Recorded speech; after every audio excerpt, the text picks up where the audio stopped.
Well, good afternoon, everybody. Welcome back here to Bill Gray Legion Stadium at Champion Car Wash Field as we get ready for Game 2 of today's doubleheader between your Roseburg Indians and the Willamette Wolverines. While we wait for coaches to put together their starting lineups for Game 2 and get those up here to the booth so that we can pass that along to you, and we get ready for first pitch, this will be our in-between intermission, and it'll be the Roseburg Disposal pregame show for Game 2. Roseburg Disposal, let them make the run to the dump for you. Give them a call at 673-7122. Again, I'm Joey Kieran. Great to be here with you, filling in for Knight Urensky today, or he fills in for me. We really haven't figured out that power dynamic as of yet, but happy to be here with you on this Saturday, getting a chance to watch Roseburg baseball, and they finish out a 3-game series against the Willamette Wolverines coming up here in just a little bit. While we're in between games here, wanted to take a look kind of just our sports as a whole of what's going on with Roseburg High School here as of right now. Taking a look at that Southwest Conference today, unfortunately, we are the only games going. North Medford and South Medford got rained out down at Harry and David Field today. They were scheduled to play a doubleheader. Yesterday, we saw Grants Pass and Sheldon split a doubleheader. Grants Pass winning 5-4 in Game 1, but then Sheldon winning 7-2 in the nightcap to be able to split that series there from Eugene. That keeps those two teams kind of right there in the middle of the pack right now in a very crowded Southwest Conference. Really, it's only South Eugene at the bottom, which has not won a game so far in league play this year. Other than that, everybody else really close to within reach of everybody, with plenty of league season still left to go. In fact, this is kind of the turning point from the first half of the Southwest Conference season into the second half of the Southwest Conference season. So a lot to be decided coming up down the stretch. Taking a look at that OSAA coaches poll, they put these out, I think, every 2 weeks, and the latest baseball coaches poll finally started to see some representation out of the Southwest Conference. Roseburg was at number 7, the highest-ranked team out of the Southwest Conference.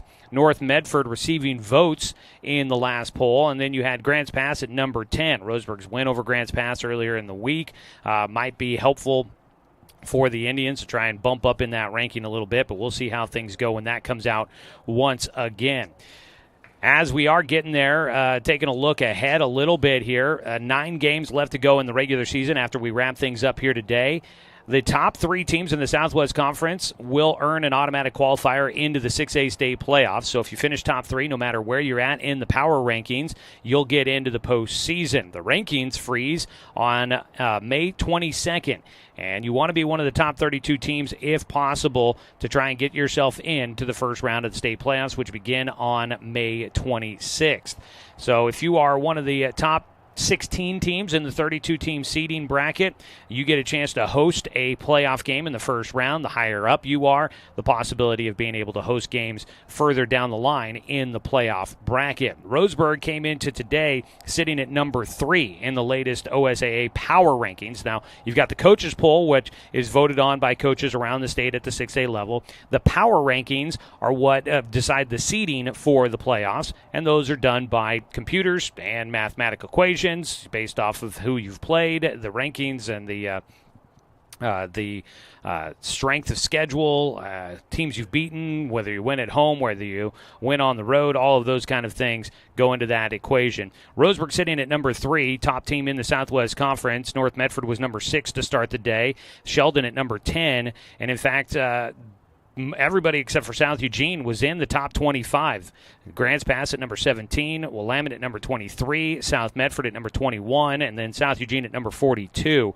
That is a pretty strong conference, and that should hopefully help out Roseburg as they try to keep that number as low as possible. That'll give them the best draw going in to the state playoffs. If they can keep it up there in the top 5, boy, that is a good spot to be. The last time Roseburg was at home to start out the playoffs, that was 2023. They hosted a first and second round game. Then they were on the road at North Medford in what was a unique matchup. First time that we can really come up with, because back in the day you didn't get nearly as many teams into the playoffs, so the opportunity to possibly play against a conference opponent in the postseason was really small because not many teams out of your conference got into the postseason. That year that Roseburg got a chance to host in the first and second round, they ended up going down to North Medford and losing there. and what would have been the quarterfinal round of the playoffs. Roseburg was a 14 seed that year, getting the chance to host in the first and second round, and they are hoping to be able to do that again here this year. But a long way to go still left on the regular season. Some of the other Roseburg High School events going on here as of late. Roseburg softball yesterday, it was a bit dramatic. They did not start out game 1 or game 2 all that great against the Willamette Wolverines on their home field over at Roseburg High School, but they managed to pull off wins. They rallied in game 1 to win 7-3.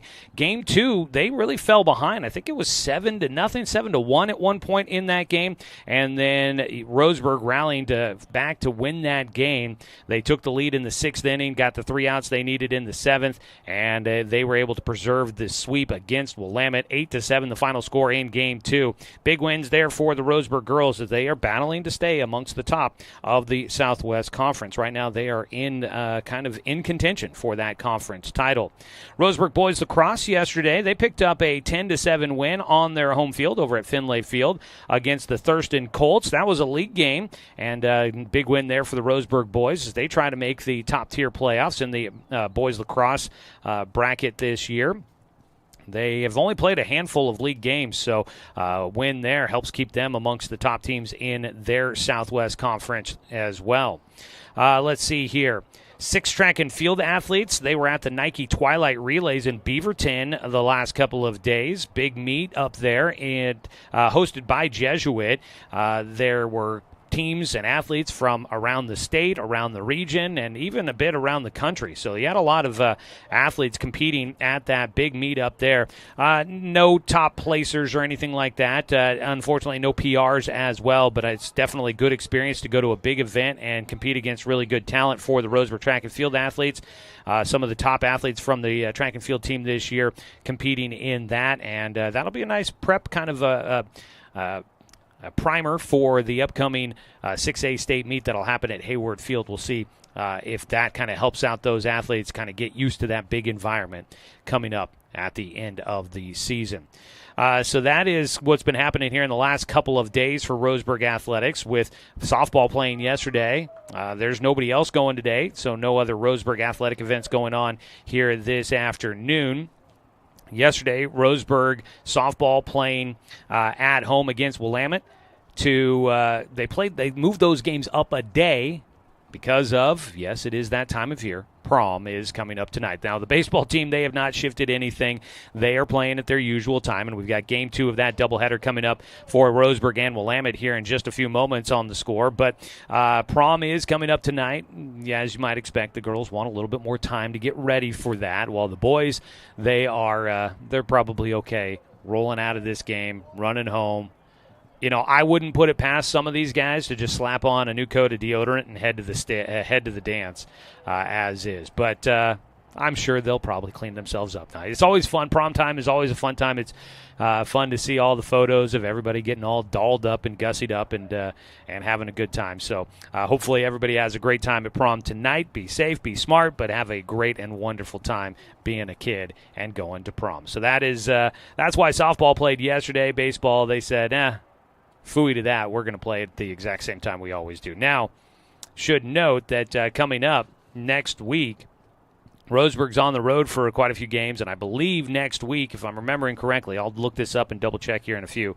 I believe they are at Sheldon for their next doubleheader on a Saturday coming up a week from today, and those games have been moved up. That is a 10 o'clock start time for that doubleheader at Sheldon because of their prom. They wanted to have time, and so that's going to be an early call time for that one, so we'll get you all caught up on what's coming up on the schedule for Roseburg here as Game 2 gets underway. So a lot of stuff going on. It is amazing that we're already this far into the spring sports season. We're going to be into championship stuff coming up here in just a couple of weeks, it feels like, and soon enough we'll be wrapping up the high school calendar. I mean, soon enough graduation is right around the corner. Cannot believe it. Stay with us. We are expecting to get lineup cards here very soon, and when we do, we will pass along the starting lineups for Game 2 for you. This is the Roseburg Disposal pregame show, your intermission show, you could say, as we get ready for Game 2 of today's doubleheader here from Champion Car Wash Field in Roseburg. I'm Joey Kieran. We will take a quick break. When we come back, we will hopefully be just about in time for first pitch of Game 2. Roseburg Disposal, let them make the run of the dump for you. Give them a call at 673-7122. Back in just a few moments here on 541radio.com and on the Score, 92.3 FM and 1490 AM. Do I have enough money put away to retire? Plan for your future with confidence. At Prom Wealth Management, we'll help you see a clear path to financial peace of mind. Call Prom Wealth Management today. Successful companies have a very important secret. Good advertising works and makes them money. That's why your business should contact Lotus Media Group. Let us help you cash in with multimedia advertising. Multiple touches from Douglas County's only Google certified partner and most effective advertising platform. Web, broadcast, print. Make it happen. LotusMediaGroupLLC.com. In today's big box store, how-to YouTube video world, it is hard to do it yourself. If you're fixing your fence or putting in a new one, the only place to start is Quality Fence. We stock almost anything you need and take the time to show you how to really do it yourself. Visit the Quality Fence showroom in Roseburg and get great fencing ideas at QualityFenceCo.com. Quality Fences, doing it right for you. Looking for more local sports coverage? CBS Sports Radio 1490 The Score has you covered. Check out our homepage at 541radio.com for sports stories, scores, and podcasts. And follow us on social media. 1490 The Score is on Twitter, Facebook, and Instagram.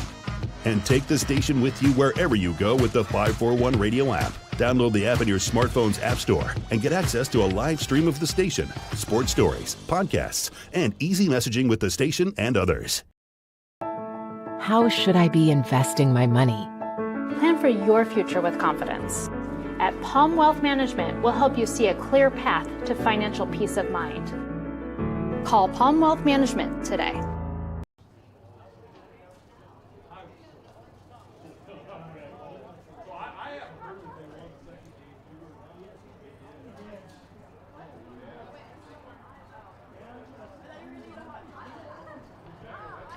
Back here at Champion Car Wash Field, getting ready for Game 2. Teams have gone out and taken their warm-ups, and, well, I think we are getting close to getting Game 2 underway. We have gotten lineup cards up here. We'll take a look at your starting lineups here in just a second, but before we do, let's go ahead and pause 10 seconds for station identification. This is Roseburg Baseball here on The Score.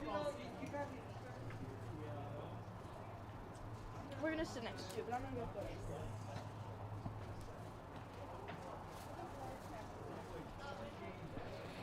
All right, let's go ahead and get you ready for Game 2. First pitch just right around the corner for the Willamette Wolverines. Their starting nine will have Tyson Rather leading off in center field. Andrew Evans, the catcher, batting second. Brody Butler, the third baseman, will bat third, followed by Jackson Dowdy, the pitcher, batting cleanup for the Wolverines here in Game 2. Colin Robbins will be at shortstop again. He will bat fifth, followed by Mason Christian, the left fielder, batting sixth. Berkeley Granberry drops to the seventh spot in the lineup, starting at first base. Remy Bellinger is in right field, batting eighth, and Landon Cook, the second baseman, will round out the starting nine for the Wolverines. Defensively for Roseburg here in the first inning, you will have Amos Bowers back behind the plate here for Game 2. Bowers taking over back there for Cal Robbins, who caught in Game 1. Cal will be at first base in Game 2. Cal moves there defensively because of some of the other decisions going on for Game 2 here. Caden Austin is at second base for the Roseburg Indians. On the left side of the diamond, you've got Jake Johnson at third and Paxton Burke at short. In the outfield from left to right, A.J. Black in left, Dane St. Clair in center, and in right field will be Fletcher Coleman. Not a lot of changes for either team. Starting pitcher here in Game 2 for the Roseburg Indians is going to be Danner Wirtz. Wirtz was at first base in Game 1, and so with him going to the mound, they had to find a new first baseman. That's why Cal Robbins is there. Amos Bowers back behind the plate. So that's a look at your starting defensive lineman for Roseburg as we get ready for the first inning here in Game 2. The umpires are back out onto the field. So Roseburg at 6-3 in conference play, and Willamette now at 5-4. Now, we didn't have North Medford and South Medford playing today because they got rained out. So North Medford is, at the moment, going to stay in first place at 6-2. Roseburg, 6-3, will fall half a game behind. Sheldon now at 6-4, closing in on Roseburg. They are half a game behind the Indians. Going to 5-4 in league play. Willamette will jump ahead of Grants Pass in the standings. So Willamette at 5-4, one game over 500. Grants Pass at 5-5, be right behind them. Then you've got South Medford at 4-5 and South Eugene at 0-9. A look at the standings there in the Southwest Conference after Game 1 of our doubleheader. So North Medford will have a half-game lead on Roseburg in the standings. And it'll be a one-game lead over Sheldon for North Medford. I guess nothing else. I guess some of it changes. Let's see, 1, 3. So 1.5 games lead over Willamette. 1 and 3. That's 2 games against Grants Pass. 2.5 games over South Medford. And 6.5 games over South Eugene. So North Medford leading the conference right now by at least half a game. We'll see how things go for Game 2 here. If Roseburg can get back to, it'll be a virtual tie. They'll have played a couple of games more than North Medford. If they can win Game 2, though, they would kind of stay there even with North Medford at the top of the league standings. All right, so we've introduced you to the teams, and Roseburg has now taken the field for Game 2 of our doubleheader. That will do it for the Roseburg Disposal pregame show. Roseburg Disposal, let them make the run to the dump for you. Give them a call at 673-7122. Danner Wirtz will take the bump for Roseburg. Big right-hander threw a no-hitter, 7-game, complete game no-hitter earlier in the season. And let's take a look at his numbers here as we get ready for Game 2. Danner Wirtz making his 4th start, his 6th appearance. 22 2/3 innings. He's got a 4-0 win-loss record. Currently has a 1.85 ERA, 19 strikeouts, just 5 walks.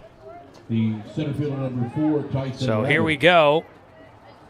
It'll be Danner Wirtz facing off against Tyson Rather to lead things off. First pitch swinging, fouled away.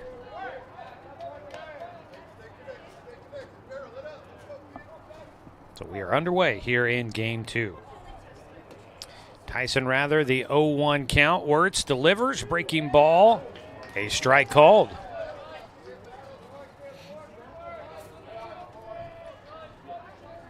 Live video stream is up and running once again for Game 2 here, so check it out at 541radio.com or on our YouTube channel. That ball popped up left side in foul territory. Jake Johnson calls for it. Paxton Burke was right there with him. The shortstop, though, does not call off the third baseman. And Jake Johnson underneath it, 1 away. 1 out, and up to bat will be Andrew Evans. Evans, the catcher. Had a double in Game 1, was 1 for 3. Takes inside for ball one to start things off here in the second game of the day. It's a cool one. Roseburg has switched out from the white tops to the orange tops as a breaking ball hits the inside corner.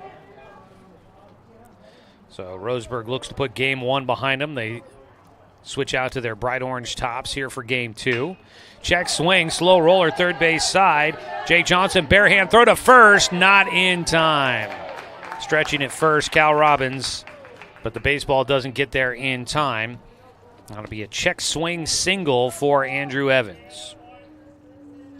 Jake did a great job of barehanding that one and trying to make the play, but just a hair behind. Number 14, Brody Butler.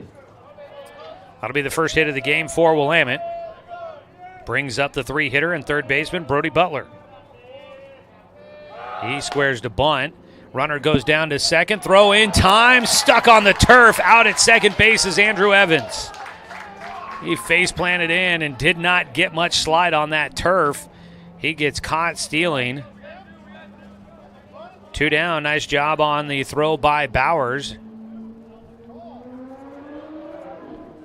And so there's nobody on base. Two away. A 1-0 pitch. In for a strike. Not only a good throw by Bowers down to second, but he had to deal with a ball that was low. Might have bounced off the turf. I'm trying to remember cleanly, but ground ball, first base side, knocked down by Caden Austin. The second baseman collects it as he dives head first to get to it, comes up throwing and gets it to first in time. And that is a productive first inning in an unconventional manner. 3 up, 3 down. No runs, 1 hit, no errors, and nobody left on base. Go to the bottom of the first inning, scoreless here between Roseburg and Willamette on 541radio.com and on the score, 92.3 FM at 1490 AM. My wife and I moved to Oregon to raise a family, set our roots, and to have a lot of fun outdoors. We quickly realized that we needed a truck or a rig for the projects that we were doing in the backyard. When we were looking to find a place to finance our truck, we asked our patients, and everyone recommended Cascade Community Credit Union. It was so easy to work with Cascade. Everything was done via email, phone, and we didn't even need to go in. I can't wait to finish up the projects in the backyard, go on more adventures in our truck with our boys, and I look forward to working with Cascade again in the future. Brook Communications radio stations have joined forces with the News Review and Lotus Web Services, announcing the Lotus Media Group, a multimedia enterprise. Web, broadcast, print. Make it happen with LotusMediaGroupLLC.com. I'm confused by the huge market swings. Get a better understanding of your finances. At Prom Wealth Management, we care about your priorities and help restore financial security. Call Prom Wealth Management today.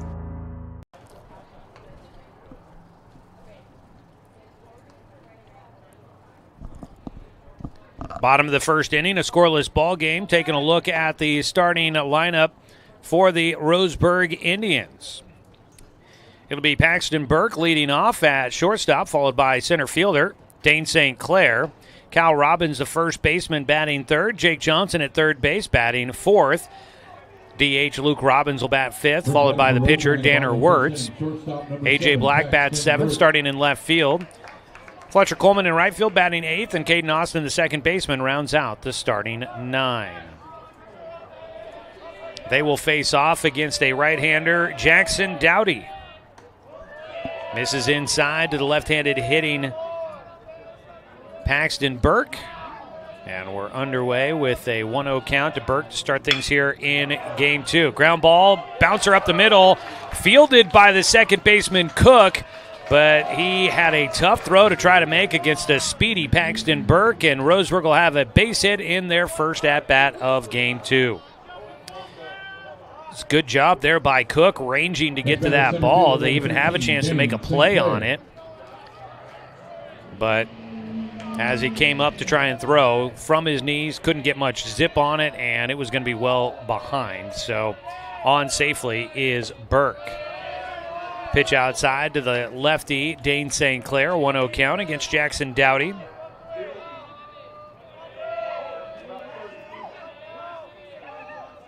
Dowdy, the right-hander, slides and fires. Throw down to second base with the runner going.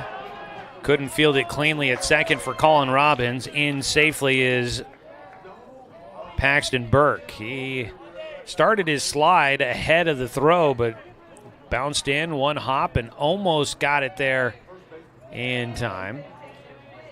Nobody out now, man at second base after the stolen base for Paxton Burke. A 1-1 count for Dane St. Clair.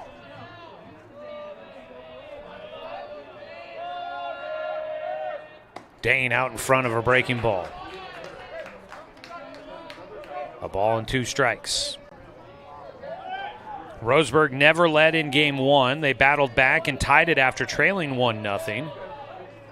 But they never led, trying to get their first lead of the day. A 1-2 pitch.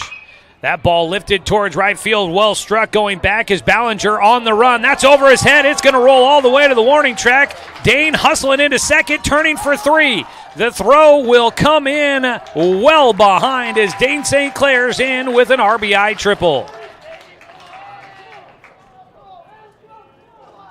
Dane got all of that one and sends it deep to right field. Next batter, first baseman, number 14, Cal Robbins. That was a big hit that Roseburg needed, had not been getting. That'll bring up Cal Robbins as Dane got all of that one. 1-0 ball game here.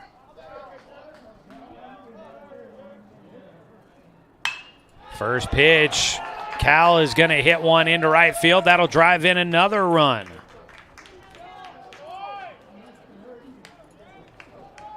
Two runs in here in the first inning. Dane St. Clair, the RBI triple, now an RBI single for Cal Robbins.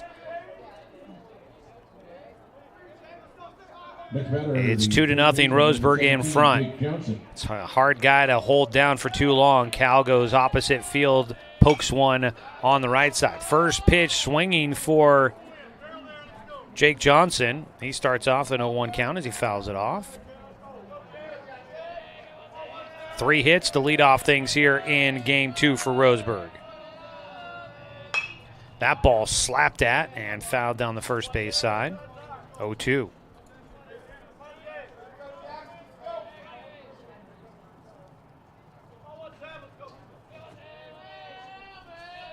Had to collect that baseball, so a pause in the action here. 0-2 delivery. Ground ball. Gets through on the left side. That is 4 straight hits to lead off the ball game. Where was this Roseburg team in game 1? They are attacking Jackson Dowdy and getting to him early. So 4 straight batters on base for Roseburg. Runners at first and second with nobody out. It'll be Luke Robbins to bat.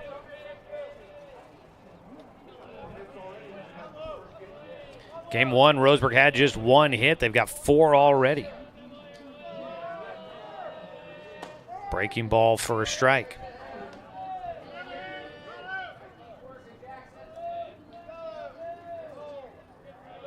Dowdy has not gotten an out yet.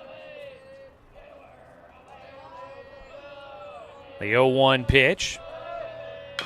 Fouled off. Today's game brought to you by Barnes Heating and Cooling, your complete energy company. Visit barnesheatingandcooling.com, or you can give them a call at 541-459-1545.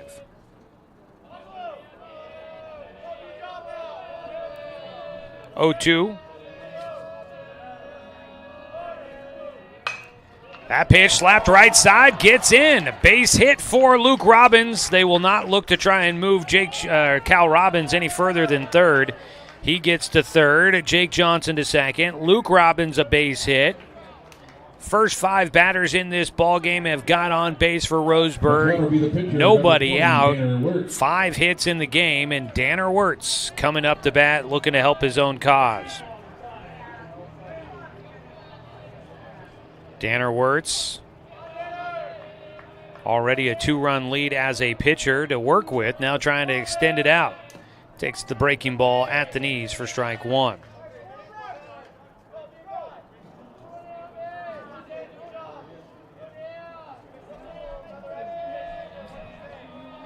Oh, 0-1 pitch for Dowdy.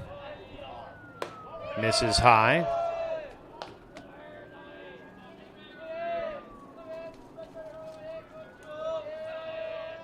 Bases juiced. Runner on every bag with nobody out. 5 hits already in the contest for the Tribe. Time called by Wirtz before the next pitch. A 1-1 count for Jackson Dowdy. Swing and a miss for strike 2. We'll look at the defense for Willamette when we get the opportunity at some point here and run through that starting defense for you.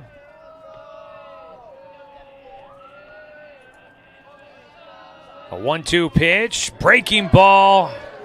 Wirtz frozen. He was tap dancing in the box. Didn't know what to do with that breaking pitch. Dowdy gets his first strikeout and gets the first out here in the first inning. One away, A.J. Black, the 7-hitter, stands in. Already 2 runs in, but a big opportunity to really put a big number on the board. Roseburg leading 2-0. Bases loaded, just 1 out. A swing and a miss by Black for strike 1. A.J. Black waiting. Gets set for the delivery from Dowdy. Inside.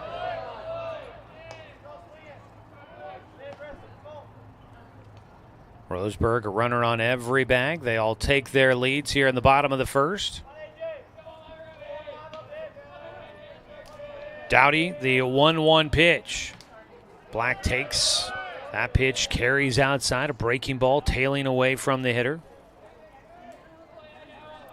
Overcast day here. We were expecting temperatures in the mid-50s for our high this afternoon. Mid to upper 50s. We're looking at 56 right now. Cue ball shot off the end of the bat down the first base side, foul for A.J. Black. Evens up the count. 2 balls, 2 strikes. It's been cloudy and overcast all day, but it's been dry, so that's been good. Temperatures are cool, but at least we're not getting wet. 2-2 delivery coming up here for Dowdy, looking for the second out. Swing and a miss, he'll get it. Another strikeout for Jackson Dowdy. There's 2 away. Roseburg has gotten 2 runs in, but with the bases loaded and nobody out, to not be able to get more feels like a bit of a missed opportunity if the Tribe can't take advantage. And time is called. While we've got a break in the action, let's show you the starting defense for Willamette. You've got Andrew Evans behind the plate, Granberry at first, Landon Cook at second. On the left side, Butler at third, Robbins at short. In the outfield from left to right, Christian, Rather, and Ballinger, the starting defense for Willamette. Fletcher Coleman stands in. He takes ball 1.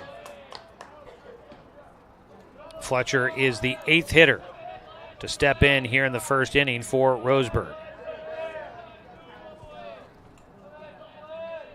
The 1-0 pitch to the lefty, outside. The DH in the lineup for Roseburg being utilized for the catcher, Amos Bowers. Bases loaded, 2-0 pitch. Coleman takes a strike. Game 1 was a 3-1 final in favor of Willamette. Roseburg managed just 1 hit in that one. They've already got 5 here in the first inning of Game 2. A 2-1 pitch. Coleman takes outside. 3-1 count. A walk would bring in a run. And there it is, ball 4. An RBI walk for Fletcher Coleman. He drew a walk in Game 1 as well. And he gets a walk, the first one issued by Jackson Dowdy here in Game 2. That brings in Cal Robbins.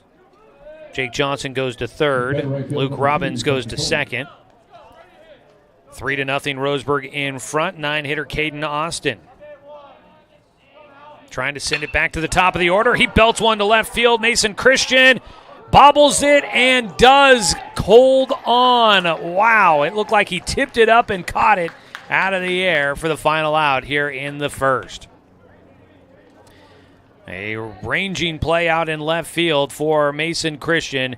Finishes off the bottom of the first inning. But Roseburg will get 3 runs on the board as they take the early lead. 3 runs on 5 hits. There were no errors and 3 runners left on base. Top of the second coming up when we return on 541radio.com and on the score, 92.3 FM and 1490 AM.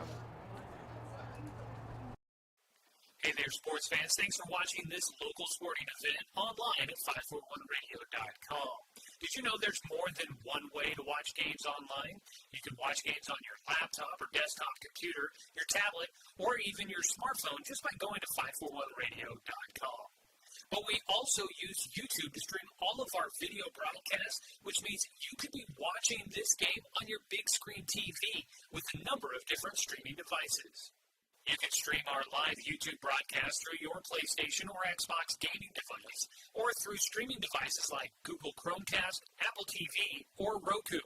There's plenty of ways to follow this live local sporting event. Plus, you can find past events archived on 1490 The Score's YouTube channel. Find us on YouTube and subscribe today to keep up with the latest in local sports coverage.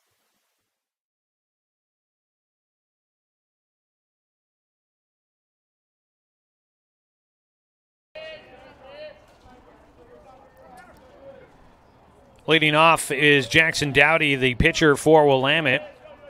Starts out things against Danner Wirtz. First pitch missed low. Here's a pitch outside for a 2-0 count. Today's ballgame brought to you by Dr. Alanson Randall, Family and Cosmetic Dentistry. Visit drrandall.com or call him at 541-378-6694. Another pitch misses for Wirtz. He's got a 3-0 lead to work with, but he has fallen behind here against the cleanup hitter for a 3-0 count, and he misses for ball 4. Leadoff walk on 4 straight pitches. So Wirtz will give up his first walk of the day. Number 9, Colin Robbins. They're going to bring in a courtesy runner for the pitcher. Coming in to run at first base, it's going to be Maverick Akers.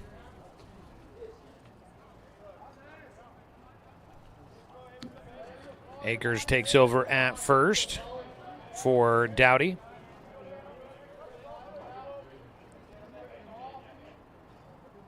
First pitch from Wirtz. He gets his first strike of the inning, facing the lefty Colin Robbins.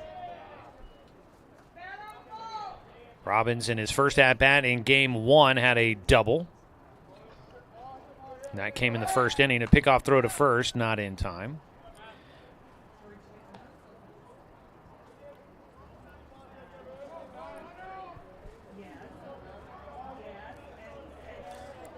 The 0-1 pitch is popped up, foul territory. Jake ranging by the dugout, and he runs out of room. That one ends up on the top of the Roseburg dugout on the third base side. 0-2 count.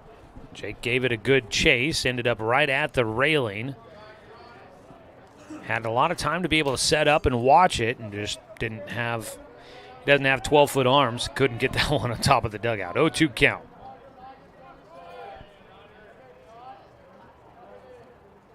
Low and inside. Couldn't get him to chase. Well, with Game 2 underway, we've got 9 games left in the regular season to go for Roseburg, and it's going to be quite the marathon, quite the dogfight to get that Southwest Conference Championship. As a inside corner pitch called for strike 3. Cal Robbins goes down looking. First strikeout for Danner Wirtz in the ball game. Mason Christian will stand in, the ace of Game 1. Roseburg had to face Mason Christian twice this season, in the game at Willamette and then also Game 1 here. Is a pickoff throw to first, not in time. So Roseburg, a lot of times you may only see one guy once, but if a team manages their staff a certain way, you might face them twice in a season, and they did with Christian. Pitch outside, runner going, no throw down to second for Amos Bowers. That one off the end of his glove, trickled away, and Maverick Akers, plenty of time to get down to second. 1-0 count for Mason Christian, now with a man in scoring position. A 3-0 lead for Roseburg here in the second over Willamette. This time Bowers knocks it down in the left-handed batter's box, a 2-0 count. It's definitely going to be a dogfight things are very tight. Just 2.5 games separating first place and 5th place in the league. Ball fouled off, fouled back into the netting for strike one. No, sorry, 1st and 6th. Just 2.5 games separating that. With 9 games left to go after this, it could be anybody's ball game in the league. The 2-1 pitch from Wirtz outside again. He falls behind 3-1. Our local coverage of Roseburg High Sports brought to you by Chuck Swarman Family Auto Repair. Are you ready to go where life takes you? 3-1. Sent in the air down the right field line, out of play for strike 2 to Mason Christian. Out at second base, Maverick Akers running for the pitcher, Jackson Dowdy, with 1 out, a man at second. The full count pitch to Christian. Line drive over the glove for Paxton Burke at short. Up and throwing. Here comes the throw in. No, won't get it there in time. Cut off by Cal Robbins. And coming in to score is Akers from second. Mason Christian will come through with an RBI single here in the second.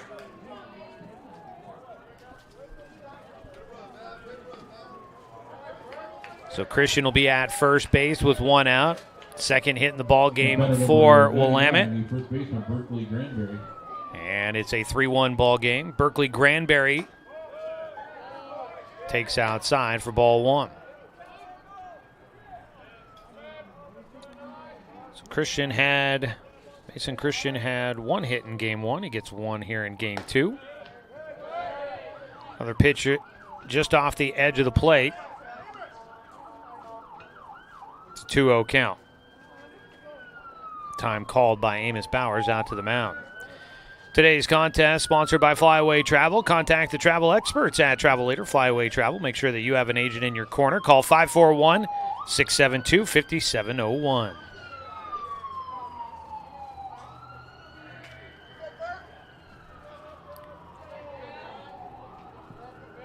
Berkeley Granberry. Throw down to first on the back pick. No. It's a 3-0 count for Granberry as that pitch missed low and outside. That pitch catches the corner as Wirtz stays in the at-bat.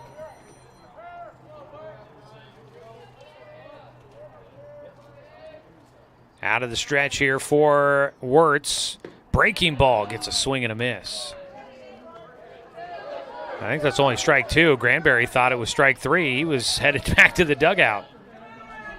A lot of times you'll see a hitter think that it's ball 4 and he takes off before he's supposed to. Don't usually see a hitter think that he struck out before he's supposed to. Berkeley Granberry struck out a couple of times in game 1. He might be just in his head a little bit right now.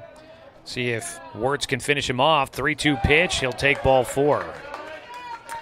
Feels like a missed opportunity there for Danner Wirtz against a hitter that seems to be kind of expecting the worst at the plate. So Granberry gets the trip down to first. Second walk in the game and in the inning for Danner Wirtz. Already 1 run in here in the second, just 1 out.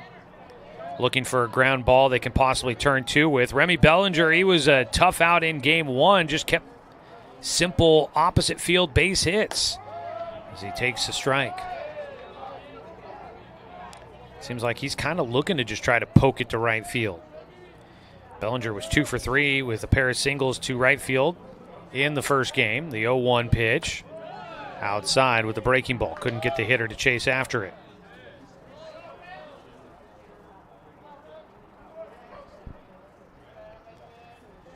One count. Top of the second, a 3-1 ball game, just 1 away. Inside pitch gets by. Bowers will chase it to the backstop. Everybody moves up 90 feet on the bases.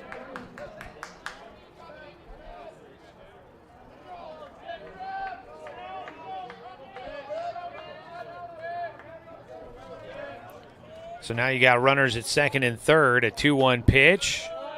Misses in this inning. Turning a bit sour for Roseburg.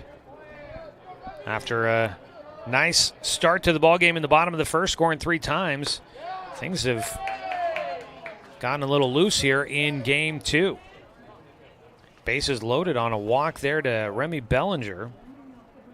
3 walks in the frame for Danner Wirtz, and that's going to prompt a visit out to the mound for pitching coach Steve Patterson.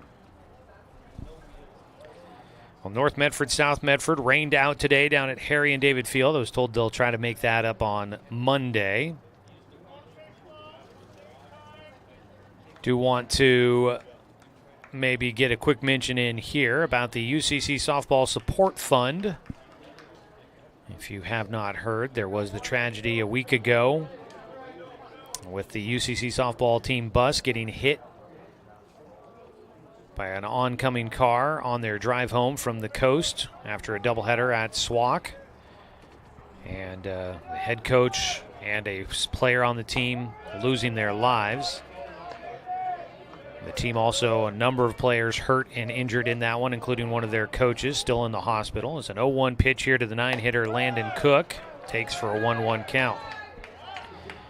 So the UCC Foundation has set up the UCC Softball Support Fund to help out the softball team in their recovery from this. It's a pitch in the dirt. Bowers does a nice job to make sure it doesn't get by. To hold all the runners. Bases loaded with just 1 out. You can go to UCC Foundation and you can go to umpqua.edu and search for the UCC Softball Support Fund and be able to find it there. You can go to our website. It's a line drive, gets by at third into the foul territory down the line. We're going to have a tie ball game, if not more. Long run for Black. They're going to send the go-ahead runner to the plate. Throw in will get cut off on the infield. It's a bases clearing double for the 9-hitter Landon Cook.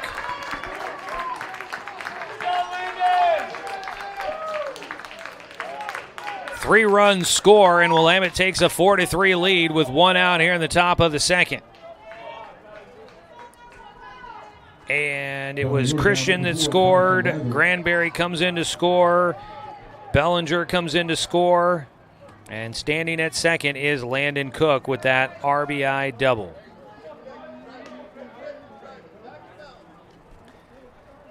That ball just snuck by at third. Jake Johnson diving, couldn't get to it. And it rolled into about as far away as you could in the left field corner. A.J. Black, long way to go to get to it. Top of the order here, Tyson Rather up to bat, and he is out in front in this at-bat. So Roseburg took a 3-0 lead. Felt like maybe they had kind of settled in after game 1, got away from them. But Danner Wirtz struggling here through this second inning against the bottom of the order. He has walked 3 batters here this frame and given up 2 hits. And that's a live ball. Bowers wasn't doing anything. Here comes another run.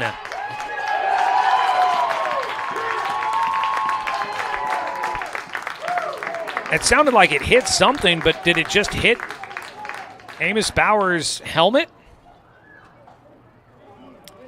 He doesn't seem to be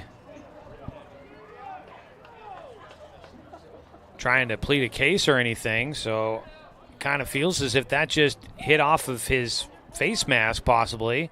Got away. The runner out at second, Landon Cook, took off and scored as Bowers didn't go to track down the baseball. Strike across on the 3-1 or 3-0 count, and there is ball 4. Another walk for Danner Wirtz, and this has not been the Danner Wirtz that we've been accustomed to seeing this season. 4 walks here in the second. There's nobody currently throwing, and I'm fairly certain they do not want to try to make a move this early if they can avoid it.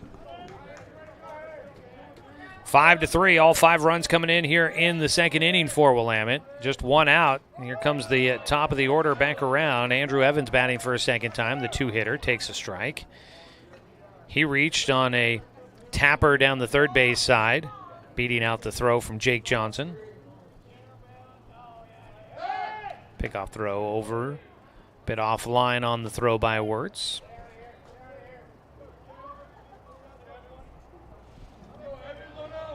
Oh, 1 count. Runner going. Hit and run on. It'll get through on the right side. Up the third base will go Rather. Going to cover the bag was Caden Austin. And that left second base wide open. And the hit and run on. Andrew Evans will have his second hit of the game.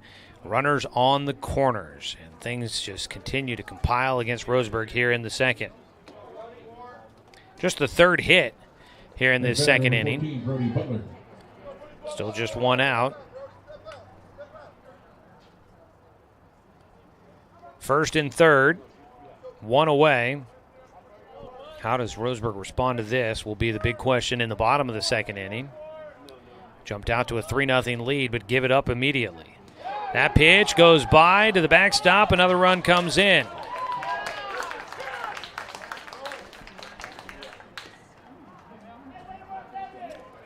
A 1-0 count. Ball bounces in, gets off the glove for Bowers to the backstop.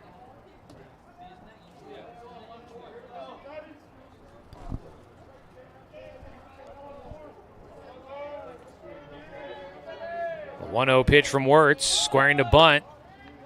Throw down to second. Not going to be there in time. Brody Butler at the plate, a 2-0 count. He is the 9th hitter to come up to bat. Waiting on deck, Jackson Dowdy led off this inning with a walk. There is a strike across on the 2-0. Showing a bunt was Butler. Looked like he was just kind of putting the barrel out there. Maybe trying to be a distraction, with Wirtz struggling to find the zone. Swings through a 2-1 breaking ball. And it's 2-2. Strikeout would be big here for Danner Wirtz.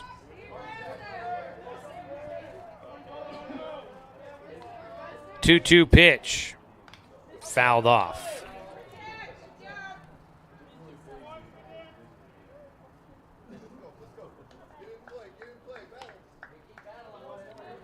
Two balls, 2 strikes with 1 away.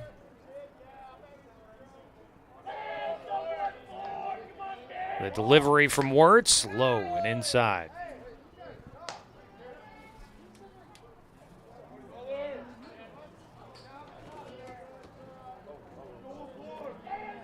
Wirtz needs one more. The payoff pitch. Nope, can't get it there. Fouled away. Needs one more strike to get this out. He still needs 2 outs in this frame.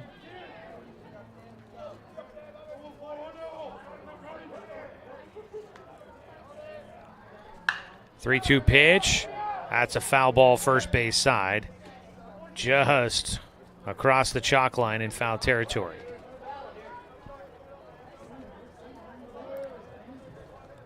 Well, it's been a long 6th inning. 9 hitters to the plate so far. Just 1 away. The full count pitch, high and away, ball 4. And this Wolverines team being extremely pesky at the plate. 5 walks, all of them coming here in the second. First and second with 1 away. And up for a second time will be Jackson Dowdy, who walked here in the second inning. Eliminate the walks. Things might be a little different here in this one, but right now Danner Wirtz unable to consistently hit the strike zone. Misses high for the first pitch to Dowdy. That pitch misses up.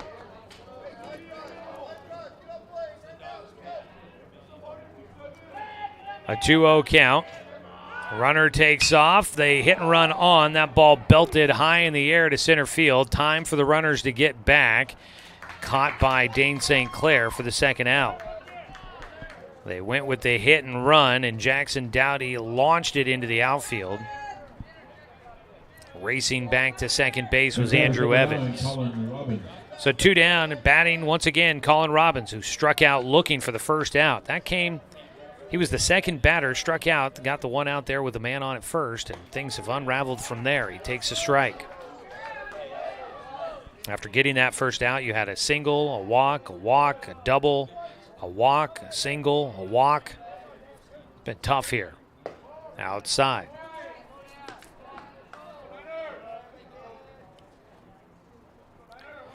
Two down, a 1-1 count with runners at first and second. Outside again. Well, Roseburg once again going to have to get the bats going.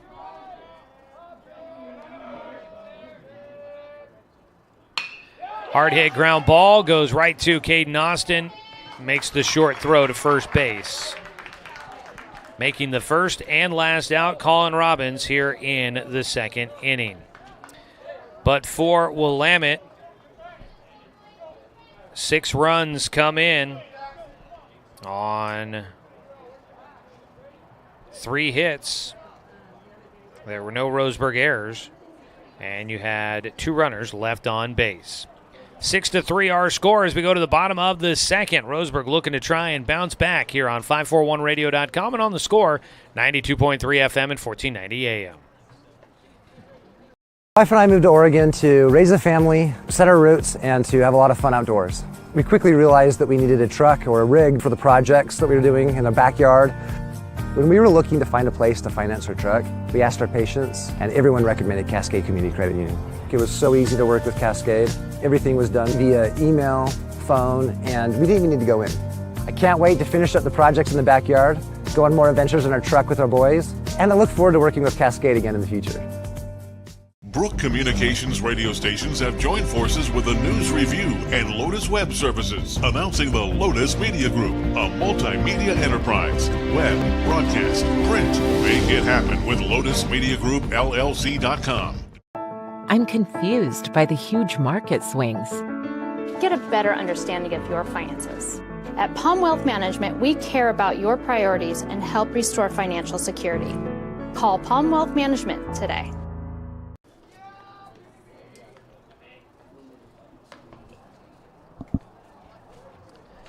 Roseburg baseball here on the score is brought to you by Flyaway Travel. Contact the travel experts at Travel Leader Flyaway Travel. Make sure that you have an agent in your corner. Call 541-672-5701. Well, had 11 hitters come to the plate in the second inning for Willamette there as they jump out to a 6-3 lead over Roseburg. Roseburg sent 9 hitters to the plate in the bottom of the first inning and jumped out to a 3-0 lead at the time. So we'll start with the top of the order. Paxton Burke batting for a second time against Jackson Dowdy. See if the Roseburg can keep their offense going. First pitch, a chopper towards short, backhanded by Robbins. Long throw, not in time. And Paxton Burke will single to lead off things here in the second. His second hit of the game. Number 13, that brings up Dane St. Clair. Roseburg with 6 hits in the contest. They had the first 5 batters get a base hit in the first inning. And that helped Roseburg get those 3 runs across, but walks really played a big part of things in the second inning for Danner Wirtz, allowing runners on easy. Ball slapped and fouled out of play. Roseburg does have A.J. Black throwing in the bullpen right now for him. On the mound, Dowdy delivers that ball off the hand, softly hit in the air, and no one will get to it in foul territory. Charging in, Butler couldn't get there. He was probably the guy that had the best chance. The catcher, Andrew Evans, up out of the crouch, also giving a chase to it, but unable to get there in time. So Dane St. Clair will have an 0-2 count. At first base, Paxton Burke, a throw over, no tag.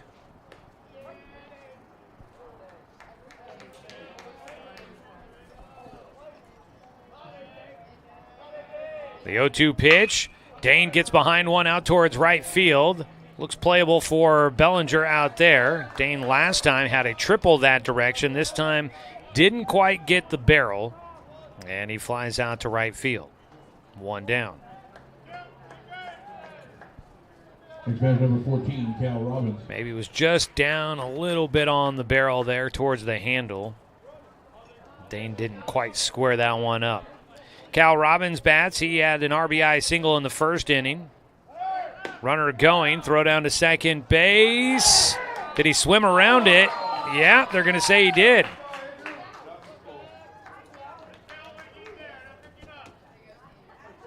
Sliding into second base.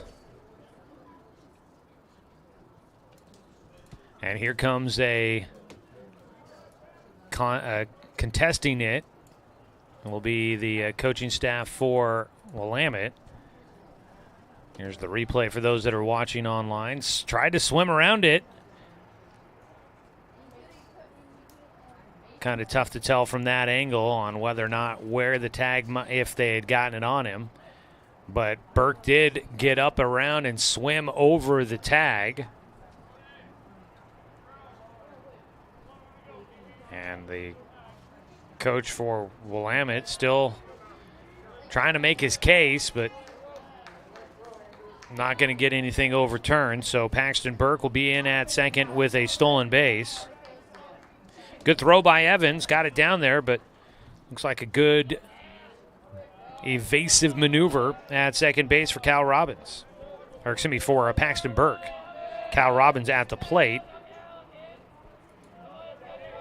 A 0-1 count for him. Dowdy sets with one out. The 0-1 pitch, low and outside. Roseburg trying to chip into the deficit, trailing 6-3, trying to not get swept here at home today. A 1-1 pitch to Robbins. Cal takes for ball two.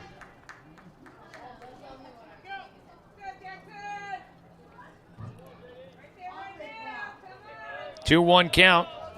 We're in the bottom of the second inning here at Champion Car Wash Field on this Saturday afternoon doubleheader, game two. Dowdy delivers a breaking ball for a strike.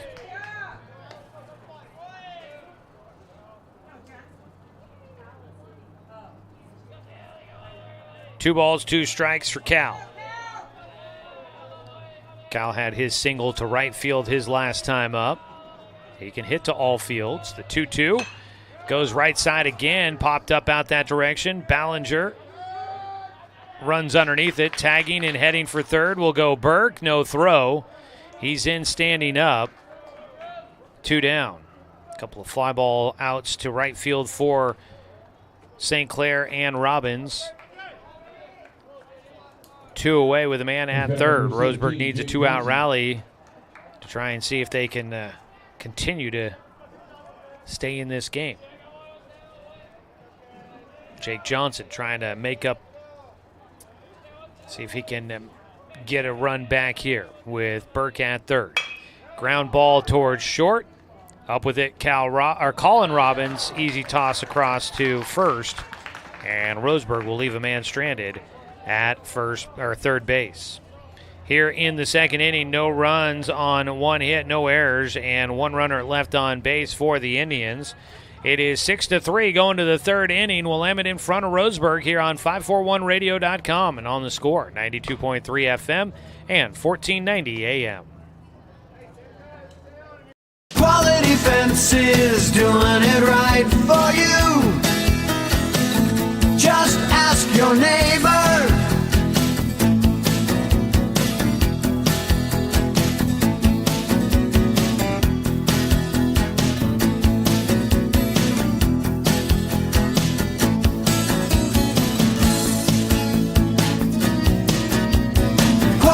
Fences, doing it right for you. Turn your home into your dream sanctuary with help from Douglas County Farmers Co-op. For over 100 years, we've carried everything you need to keep your garden and crops green and growing, including a large selection of soil mixes, composts, fertilizers, and other soil amendments. You'll also find stones, boulders, gravel, and more to add structure and diversity to your yard. Stop by or shop at DouglasCountyFarmersCoop.com.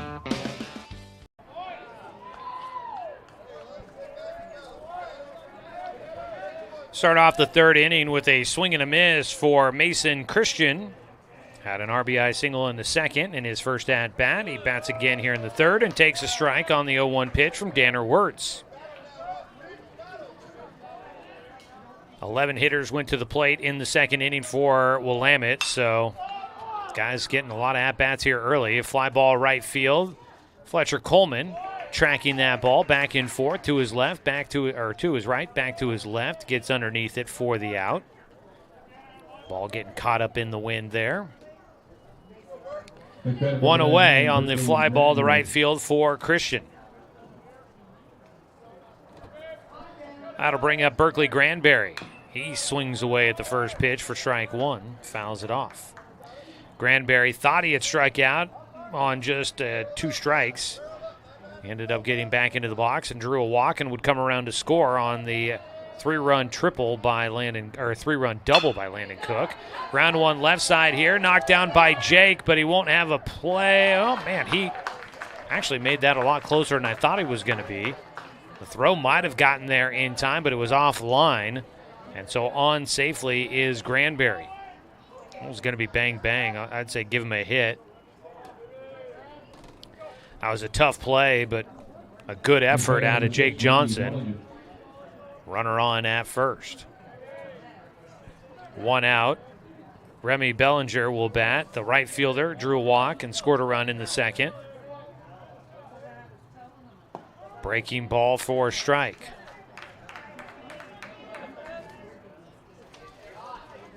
The base knock there. 5 hits in the ball game now for Willamette. 6 hits in the game for Roseburg.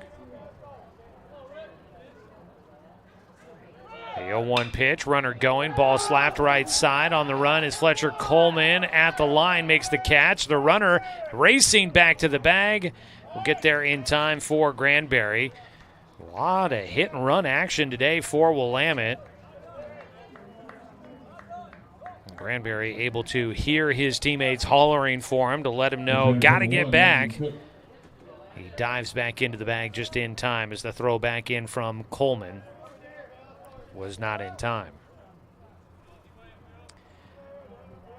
First pitch, strike on the outside corner. A breaking ball drops in against Landon Cook, who had the 3 RBI double to left field his first time up. That was part of that big 6-run second inning for the Wolverines. He waves at one there. Looking for a nice bounce back inning here for Danner Wirtz. Needs 1 more out, and he's got the 0-2 pitch coming up outside.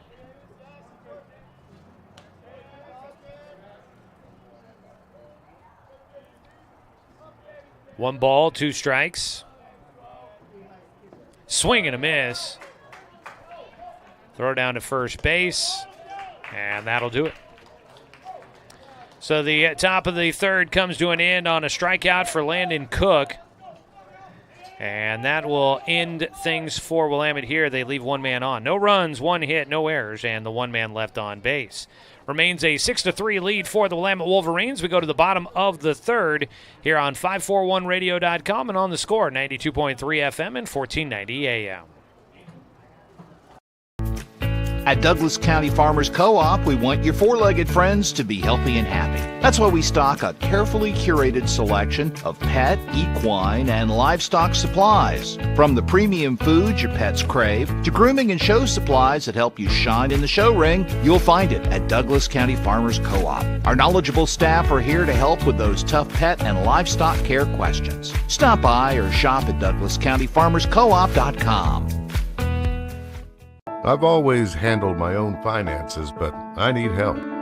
Get a better understanding of your finances. At Prom Wealth Management, we care about your priorities and help restore financial security. Call Prom Wealth Management today. Brook Communications radio stations have joined forces with the News Review and Lotus Web Services, announcing the Lotus Media Group, a multimedia enterprise. Web, broadcast, print. Make it happen with LotusMediaGroupLLC.com. Number 18, Luke Robbins.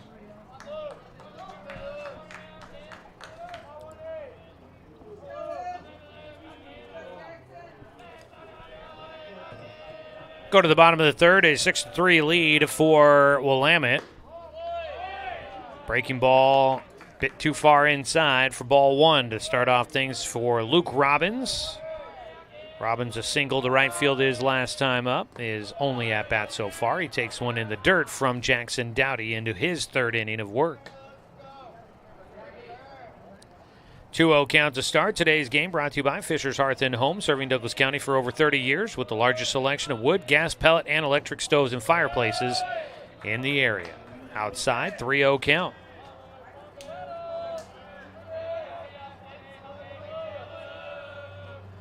The 3-0 inside, ball four. 4-pitch walk to Luke Robbins to lead things off here in the third inning for Roseburg.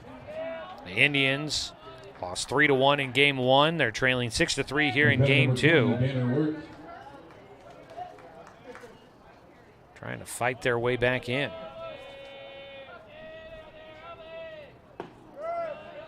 Low and inside for a 1-0 count to start to Danner Wirtz. Struck out looking his first time.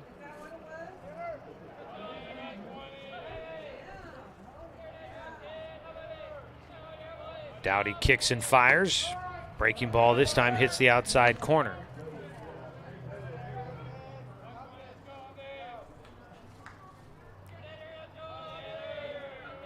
At first base, Luke Robbins. Breaking ball outside to Danner Wirtz. Well, I thought the Ducks and the Beavers would be underway in their game up in Eugene, but I'm not getting any live stats on that, so that's curious. There's a hard hit ball, goes down the right side. It's going to roll deep into the corner. Robbins heading for third. Luke's going to get the signal to round into home, and with a double at second, Danner Wirtz helping his own cause, gets Roseburg a run on the board.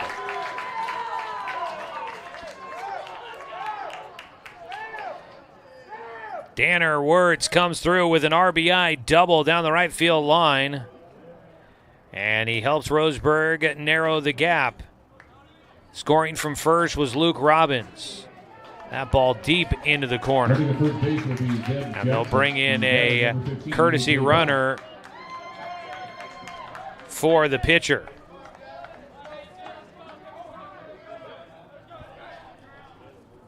That'll bring up A.J. Black. Black will take outside for ball one.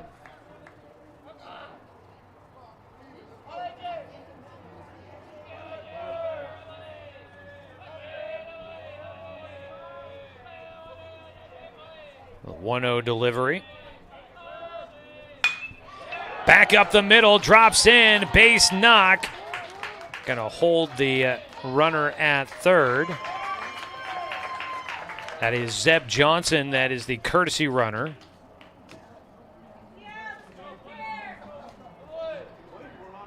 Johnson gets to third. On at first base is A.J. Black.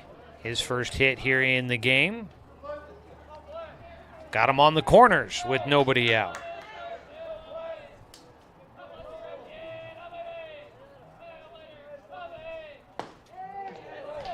Called strike one to Fletcher Coleman, the lefty. Walked and brought in a run with the bases loaded back in the first inning. Low and inside. 1-1 count for Coleman.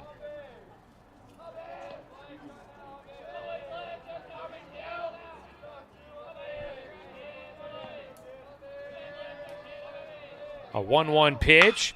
Line drive into right field, base knock. Fletcher Coleman comes up with a big hit. Scoring Wilby's Johnson. Going all the way to third base is A.J. Black. And Roseburg's back into this ball game, trailing by one after another base hit and another RBI for Fletcher Coleman. First to third for Black. Scoring from third was Zeb Johnson running for Danner Wirtz. You've got him on the corners.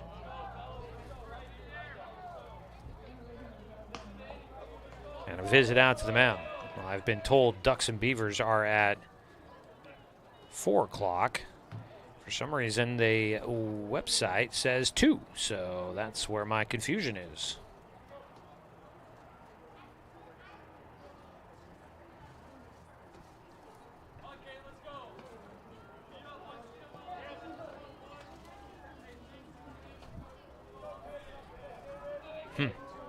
That's interesting that they have that way off on their online live stats, saying 2 o'clock. That makes sense.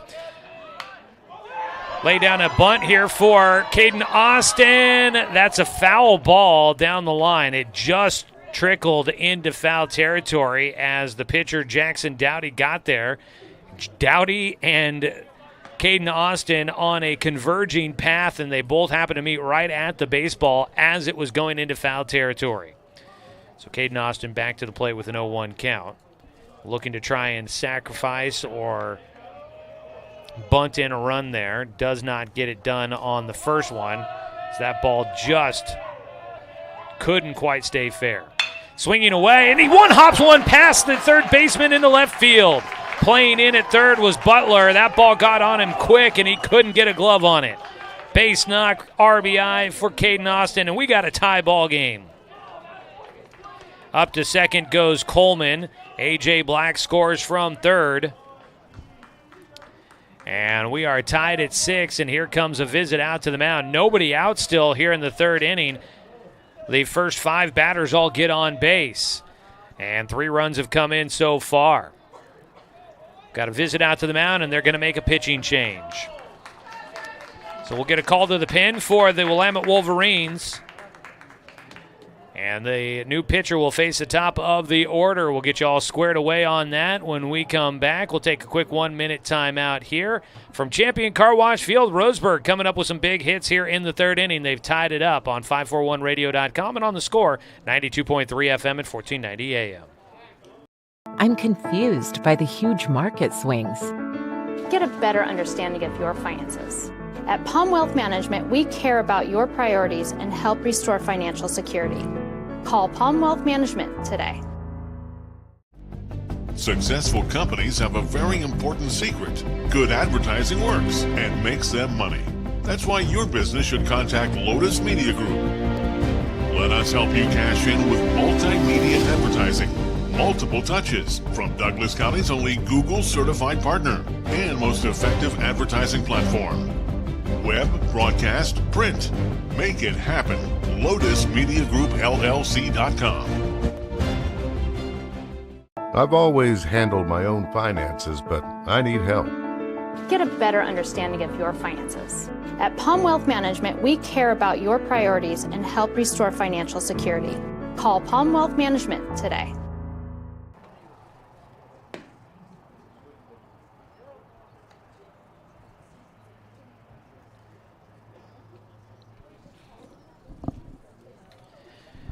Relief pitcher on for Willamette.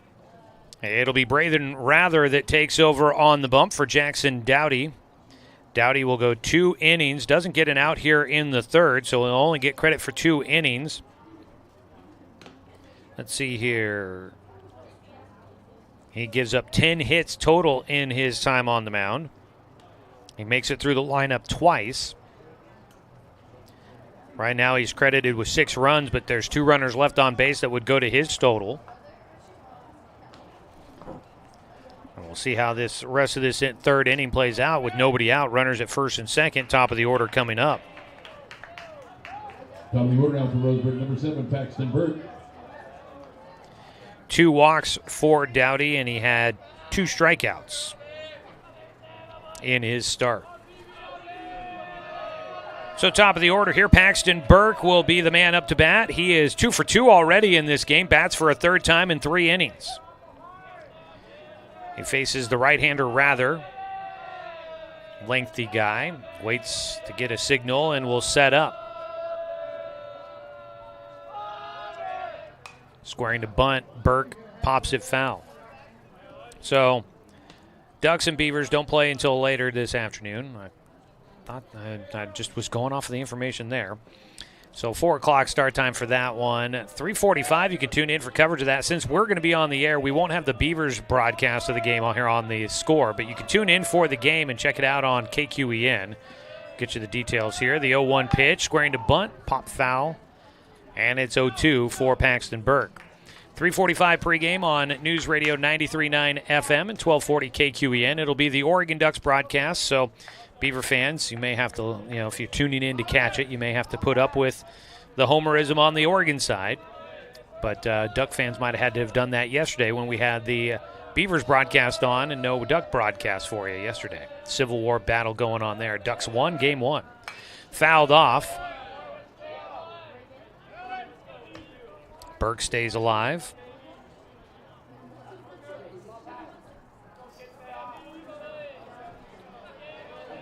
Paxton Burke, couple of singles, already has 2 stolen bases in this game. He has scored a run. He's looking to pick up an RBI here. He's got Fletcher Coleman out at second base, Caden Austin at first.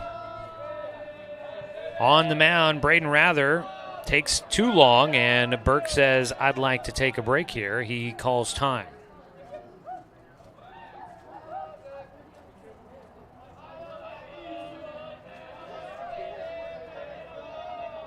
It's been an 0-2 count for at least one pitch. Here comes another one. Rather, swing and a miss. Gets Paxton Burke. That'll be the first out here in the 3rd inning for Roseburg. They've tied it up with 3 runs here in this 3rd, all coming in with nobody out. Now 1 out. Let's see if the top of the order here can get some clutch hitting coming up.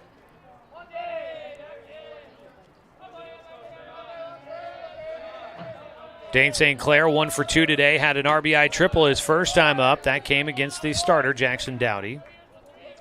He takes low for ball 1.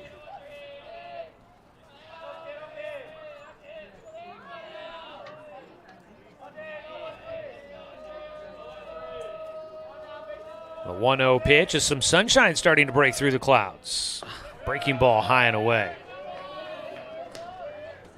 Actually seemingly brightening up things out there on the ballpark. It's been kind of a dark image. They're avoiding turning on the lights and using the electricity, but the sun is popping out. That might have everybody squinting out there. Swinging through the 2-0 pitch, strike 1 for Dane St. Clair.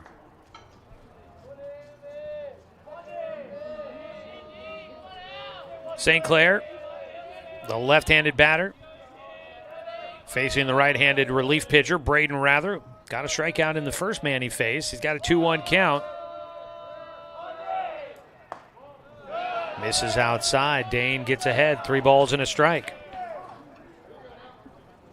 This broadcast of Roseburg Baseball brought to you by DC Farmers Co-op, where everyone is welcome to shop.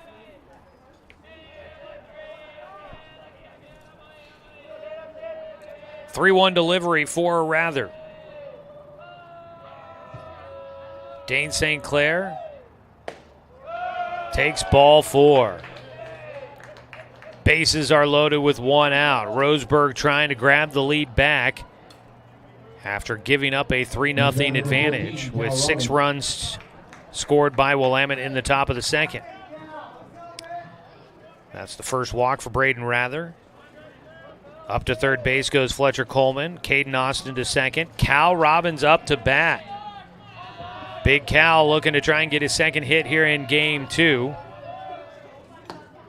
Swings through. That was a swing that had some bad intentions. He was looking to try and smash that baseball. Cal will dig back in with the 0-1 count against Braden Rather. Good speed out on the bases right now. Cal sits on an off-speed pitch but can't barrel it up. Fouls it off, and he's behind 0-2.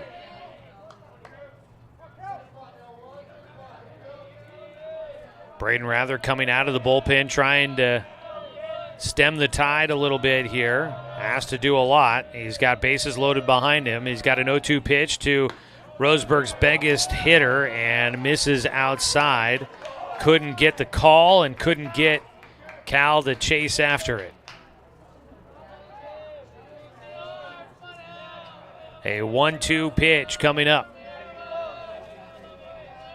Trying to break a 6-6 tie here for Roseburg. Cal Robbins waits. Gets underneath one, sends that one deep in the air out towards left field. Well foul. It will get out of play. And somebody's vehicle might have paid the price. Like a good neighbor, State Farm is there. 1 ball, 2 strikes. We'll do it again. Clouds have started to fade out the sun just a little bit again. Rather's 1-2 pitch. Breaking ball out in front of it. Tapper back to the mound. They're going to get the out at home. The throw to first goes into right field. And so Roseburg will get a run in. Cal gets on to first. And with 2 down, Roseburg takes a 7-6 lead. Runners on the corners. They get Fletcher Coleman at home. That'll go down a 1-2 put out at the plate for the second out. And then coming in to score on the errant throw was Caden Austin. Still at first base is Cal Robbins. Jake Johnson batting. So Fletcher Coleman was out at home for the second out. When the throw goes into the outfield, Dane St. Clair was able to take third base. And Caden Austin scored.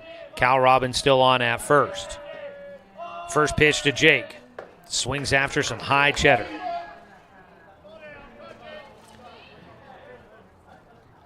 So Cal Robbins will get on with a fielder's choice. On a ball just tapped back to the mound. And we've got time called.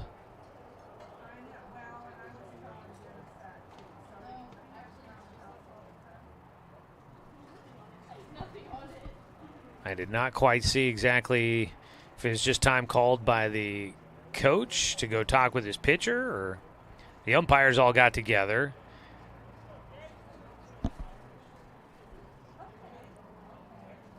Well, we're going to resume play. I'm just not sure who called time. Was it officials? Was it Roseburg? Was it Willamette? Either way, we're going to resume play with Jake Johnson at the plate. And on the mound, Braden Rather trying to get out of this third inning. 9th hitter to the plate for Roseburg here in the third. They've put 4 runs on the board and take a 7-6 lead against Willamette. Jake with an 0-1 pitch coming. Breaking ball up. Evens it up. 1 ball, 1 strike.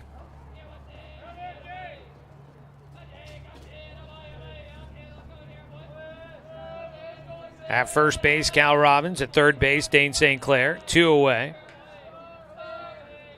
Jake swings through a fastball for strike 2.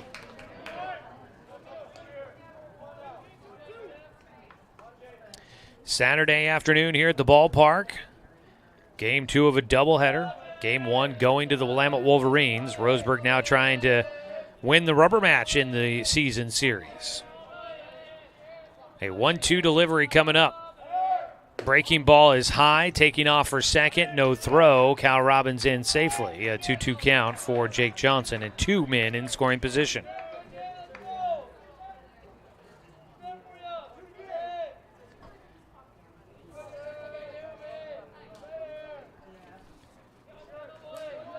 A 2-2 pitch to Jake Johnson.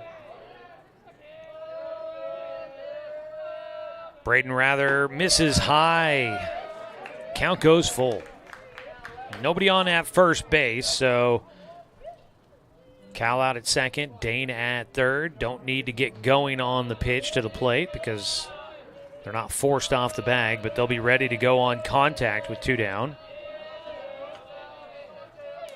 Jake Johnson will set in, looking for his second hit of the game, and he'll take instead a walk. Draws the walk, gets the free pass to load him up. That'll be the second walk for Braden Rather since coming into the game. He's faced 4 batters. And Luke Robbins will bat for a second time. He walked to start off the inning and scored a run. So both teams have had an inning where they have batted through the order. Sharply hit ground ball back up the middle for Luke Robbins. It'll drive in 1. Here comes a second. Cal heading to the plate. The throw cut off, and Roseburg gets 2 on an RBI single by Luke Robbins. He'll have his second hit of the game, and Roseburg adds 2 more. Makes it a 9-6 lead with runners at second and third and still 2 outs. Batters number 20, Tanner Wirtz. So Roseburg, both teams have had the big inning that has really changed the tenor of this game. And Tanner Wirtz is trying to keep it going. He takes a pitch upstairs. That single by Luke Robbins scores Dane St. Clair and Cal Robbins. And it brings an 11th batter to the plate here in the third inning for Roseburg. Sun continues to poke through and brighten things up for us here. The 1-0 pitch. Wirtz takes a breaking ball for a strike.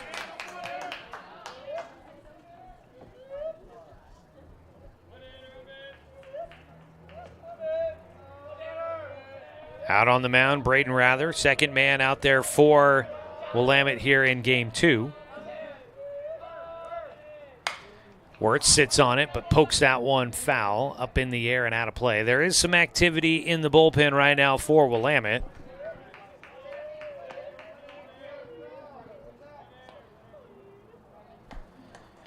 Throwing out that way is Wyatt Wright, who Roseburg saw in a relief appearance earlier. Swing and a miss on the 1-2, and down on strikes goes Tanner Wirtz. But Roseburg able to get back into this ball game.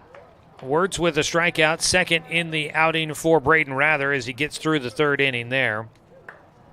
But for Roseburg, 6 runs come in here in the third inning, and they build a 9-6 advantage as we go to the top of the 4th.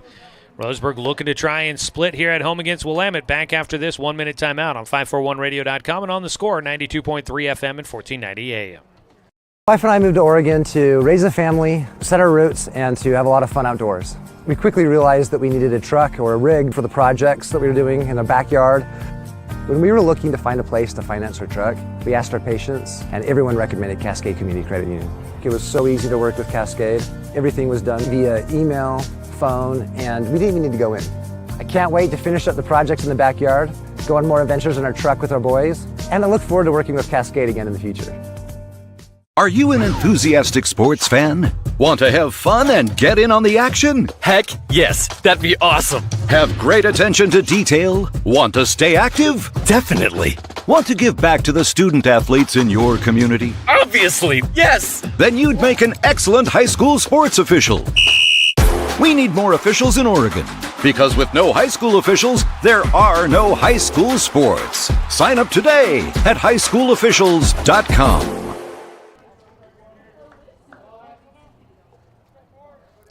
Top of the 4th inning, 9-6 our score. A lot of offense here in game 2 of the day. Tyson Rather at the plate. Lifts one out towards left center, calling off A.J. Black. It's Dane St. Clair that runs that one down. Had a long way to go, lost the ball cap in the process, but the big redhead runs it down for the first out here in the 4th. Tyson Rather flies out, one away. Andrew Evans will stand in. It is a 3-run lead once again for Roseburg. Breaking ball high and inside, a 1-0 count. Roseburg led 3-0, but then Willamette scored 6 runs in the top of the second to make it 6-3 for the Wolverines, and now Roseburg scores 6 in the bottom of the third, and they're back up by 3. A 1-0 pitch just off the outside corner, a 2-0 count for Andrew Evans, who is 2 for 2 in the game. Had a at-bat in the first and second inning and had a base hit in both of them. Gets out in front, a tapper down the third base side foul. That'll be strike one against him. Today's ball game sponsored by Cascade Community Credit Union, belong to Douglas County.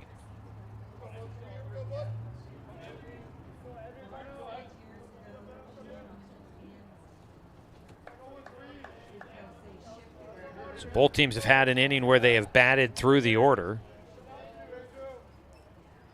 Wirtz will step off.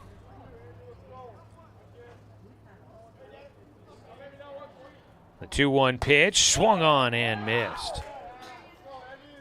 Danner in the second inning had 5 walks in that inning alone.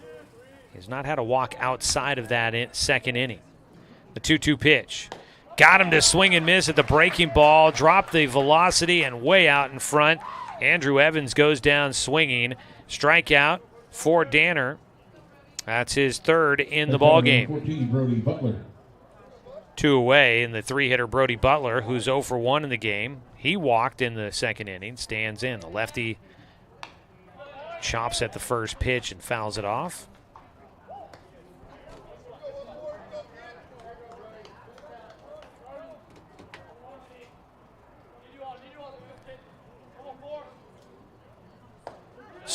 Yep, that's a strike. Check swing, tried to hold up, called a strike either way.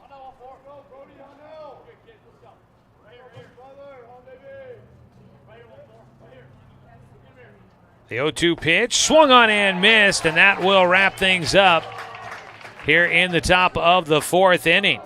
A 1-2-3 inning for Danner Wirtz with a pair of strikeouts, and he will get Roseburg through the top of the 4th and hanging on to their 9-6 advantage. Go to the bottom of the 4th inning, 6-9, Roseburg in front of Willamette on 541radio.com and on the score, 92.3 FM and 1490 AM. Turn your home into your dream sanctuary with help from Douglas County Farmers Co-op. For over 100 years, we've carried everything you need to keep your garden and crops green and growing, including a large selection of soil mixes, composts, fertilizers, and other soil amendments. You'll also find stones, boulders, gravel, and more to add structure and diversity to your yard. Stop by or shop at DouglasCountyFarmersCoop.com. Successful companies have a very important secret. Good advertising works and makes them money. That's why your business should contact Lotus Media Group. Let us help you cash in with multimedia advertising. Multiple touches from Douglas County's only Google certified partner and most effective advertising platform. Web, broadcast, print. Make it happen. LotusMediaGroupLLC.com.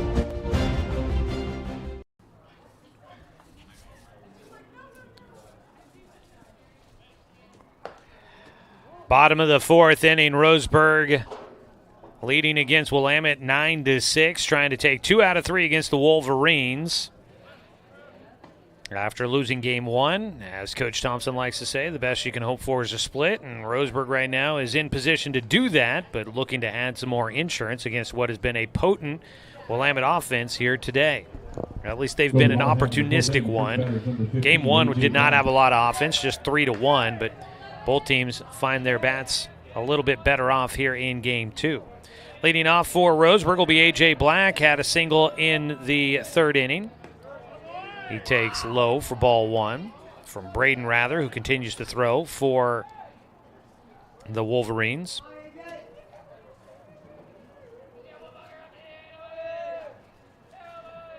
A 1-0 pitch. Taking his time out there, Rather now gets into his motion. Breaking ball high and away. He is a meticulous thrower. Takes his time setting up each pitch. A.J. Black, a strikeout in the 1st inning. His 2 previous at-bats all coming against Jackson Dowdy, the starter for Willamette. A 2-0 breaking ball, called a strike on the outside corner.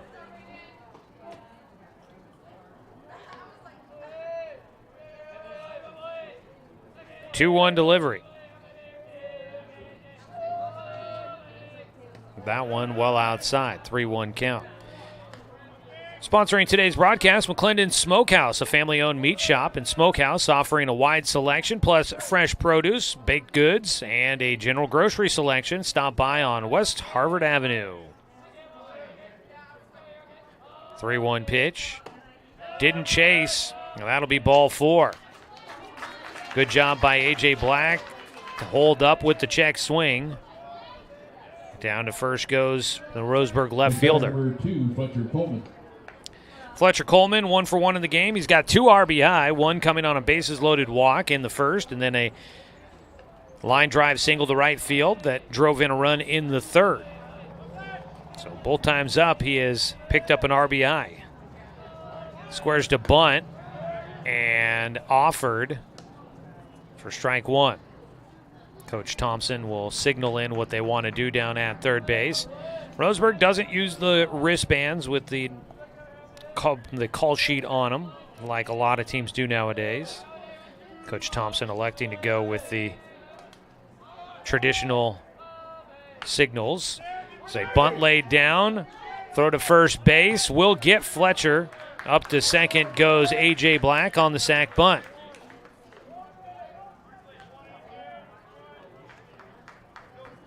One away. Next batter, number 1, Caden Austin. So with 1 out, a man at second base, Caden Austin batting. And Austin has an RBI. He had a base hit with 2 outs in the third inning to drive in a run. He would eventually come around to score himself on a throwing error. He could not hold up on a breaking ball there for strike 1. His single did not come with 2 outs. It came with just 1 out. The out was made later on in the inning at home. 0-1 count. Out at second base is A.J. Black. Austin launches one towards right center. Calling for it, the center fielder Tyson Rather, who tosses in, and back to the bag goes A.J. Black. 2 away. That'll bring up the top of the order, Paxton Burke. Top of the order now for Roseburg, number 7, Paxton Burke. Burke was the first man to face off against Braden Rather in his relief appearance, and he struck out in that at-bat.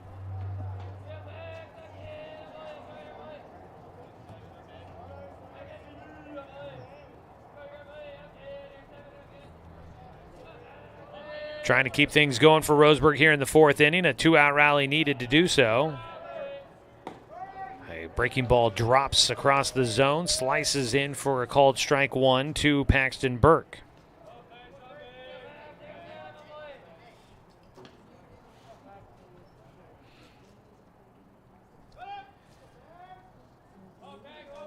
Burke is 2 for 3 in the game. The switch hitter with a bouncy stance in the box.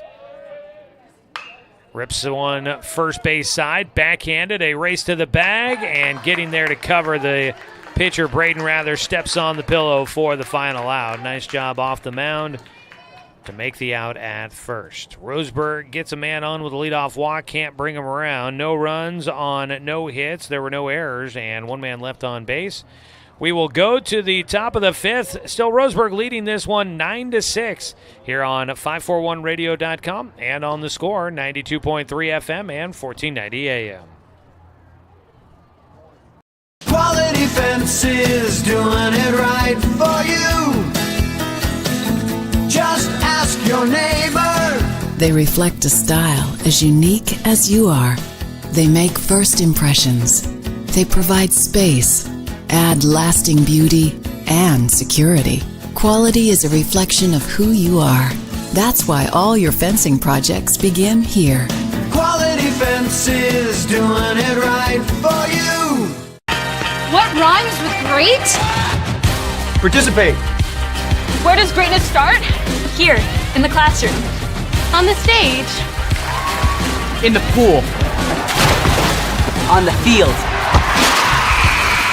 Where will your greatness take you? To better grades. To more friends. Yeah! Be great.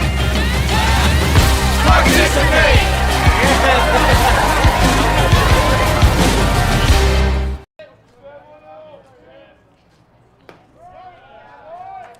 Strike called on the first pitch here in the 5th inning. Danner Wirtz firing into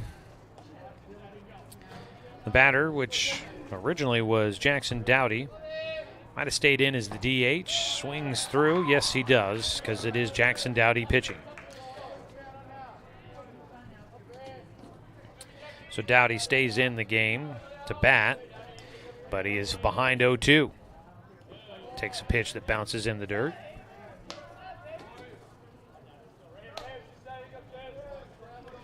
One ball, 2 strikes as we get things started in the top of the 5th. Dowdy gets behind one, out towards left field, twisting and turning, a reaching attempt, and he's able to hang on to it in left field. A.J. Black, an adventure, comes away with it.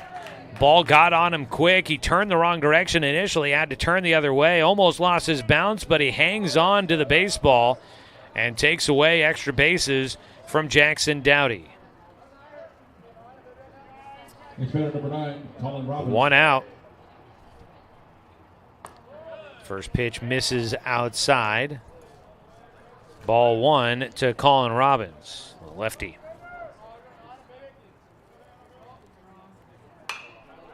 He swings away but fouls it off. That'll be strike 1.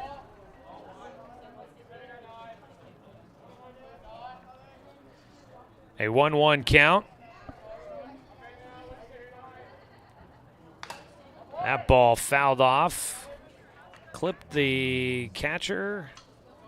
Yeah, I think it got Amos. Wasn't sure if it got Tom behind the plate as well. 2 strikes now.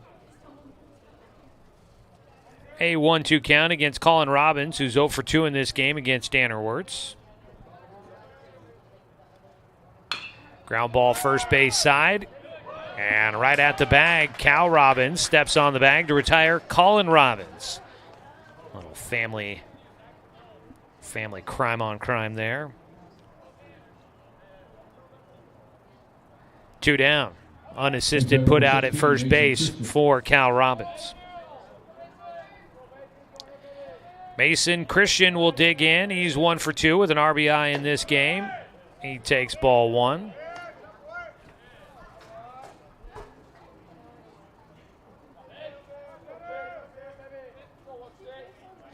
A 1-0 pitch misses outside.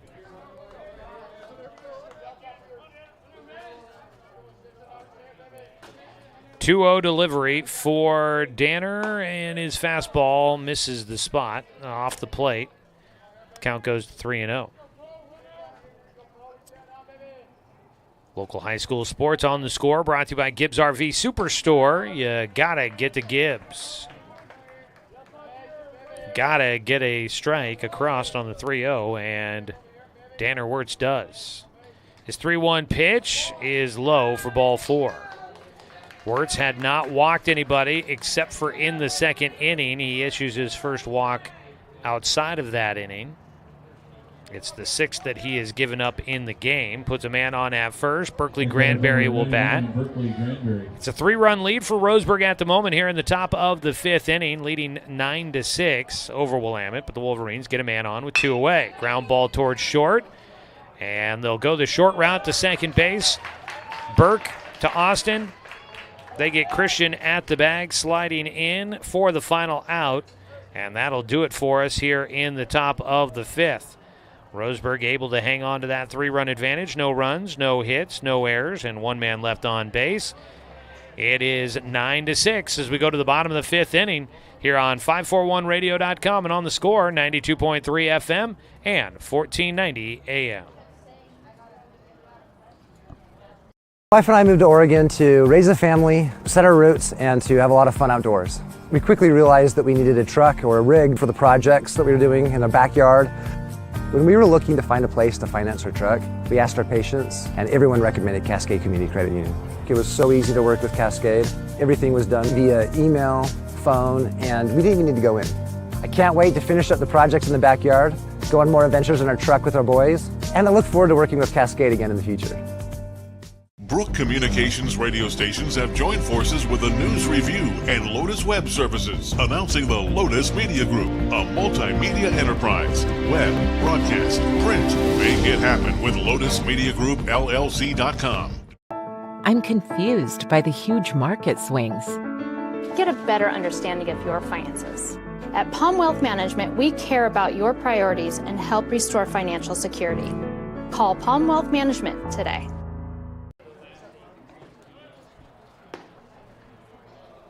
Bottom of the fifth inning coming up here. Roseburg leading in this one, 9-6. Joey Keyran here with you from Champion Car Wash Field. Today's game brought to you by Palm Wealth Management, a member of D.A. Davidson & Company, member SIPC.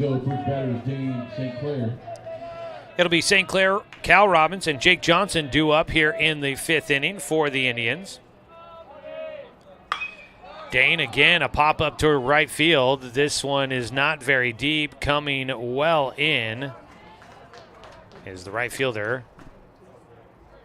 And out in right field is Mason Christian. They might have moved some guys around, it looks like. It's better number 14, Cal Robbins. That'll bring up Cal Robbins to bat with one out and nobody on. First pitch is low and gets by the catcher.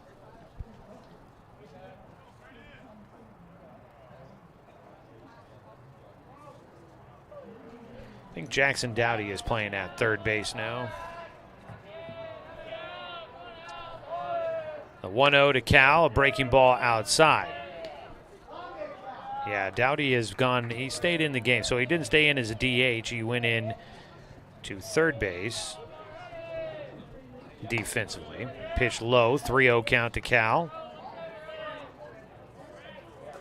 Mason Christian went to right field, which means we got a new left fielder, which might be Brody Butler out that way, who was the third baseman. Outside ball four straight pitches for Cal, and he gets on with the free pass. It's the third time he's been on base here today. Third walk issued by Braden Rather. And you've got a man at first with one away. Next batter, number 17, Jake Johnson.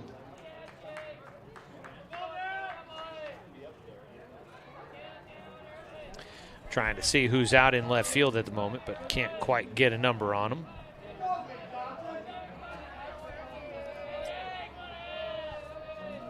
First pitch, breaking ball, and chasing after it. Jake swings through for strike one. Left fielder is like a statue. He hasn't hardly moved at all. I need to either see his left arm sleeve or the back of his jersey to find out his number.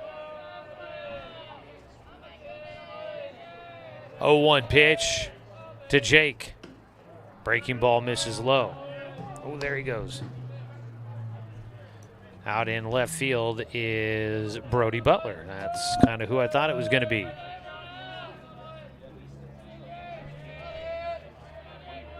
Pickoff throw to first. Not in time.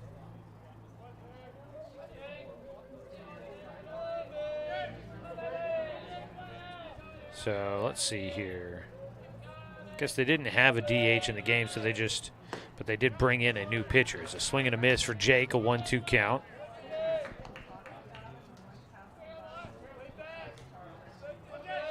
So they might have taken out Remy Ballinger out of the game defensively for the new pitcher, Braden Rather. 1-2 count. Rather delivers, misses outside, evens things up. 2 balls, 2 strikes. Ballinger was in right field defensively, but now that is Mason Christian out there, so I think that's what they've done. 2-2 count. The breaking ball high, Jake lays off.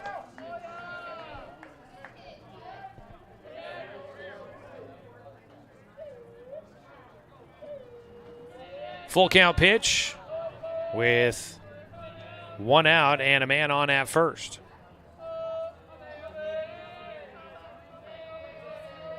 On the mound, Braden Rather delivers low and outside. Taking off on the pitch, Cal Robbins will get the second easy because it is a walk. Back-to-back walks issued for Rather. He's got 4 allowed in this one.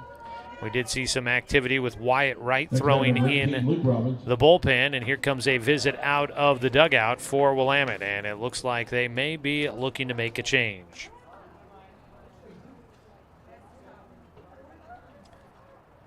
Braden Rather came in the 3rd inning. So right now he has pitched. Well, he got credited for the entire 3rd inning, all 3 outs there. So 2 1/3 innings, and he is going to exit the game here. He'll give things to the bullpen as we will get a pitching change here in the 5th inning. With 1 out and 2 runners on, a new man will take over on the mound. We'll get all the details and come back for you here on 541radio.com and on the Score, 92.3 FM and 1490 AM. Quality Fences, doing it right for you. Just ask your neighbor.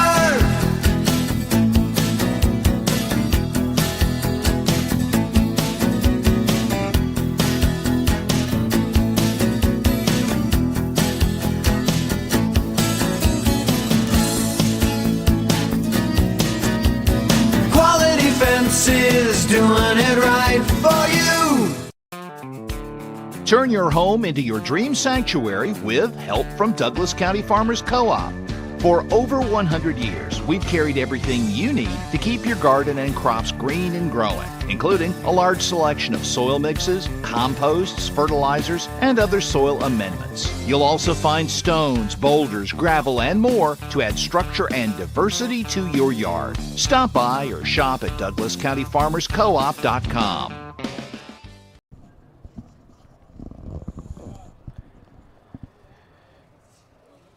The Wolverines will go to the lefty Wyatt Wright here in the bottom of the 5th. He will take over for Braden Rather, who goes 3 innings, allowed 1 hit, 2 runs, 5 walks, and 2 strikeouts. I guess he gave up 2 runs, but the 2 runners on base would go to his total if they were to come around to score. So we'll wait on that. Book not fully closed. Just 1 out and 2 on here in the 5th inning. Let's see here. So I believe that Braden Rather came in for Remy Bellinger. That position had not batted in the order while Braden Rather was in, so Wyatt Wright might take over that spot. Might be the leadoff batter coming up in the top of the 6th inning. But as it stands right now, the lefty pitcher will face Luke Robbins with just 1 out here in the bottom of the 5th. Roseburg leading by 3, but threatening with runners at 1st and 2nd. Robbins is 2 for 2 in the game with a pair of RBIs. He pops one up out of play. Yes.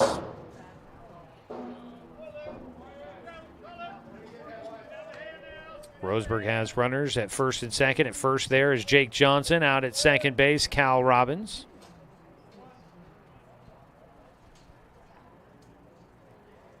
Sun has gone back behind the clouds again here on what has been a cloudy and gray afternoon in the Umpqua Basin. Luke Robbins, an 0-1 pitch coming to him from the lefty. Swing and a miss on a breaking ball.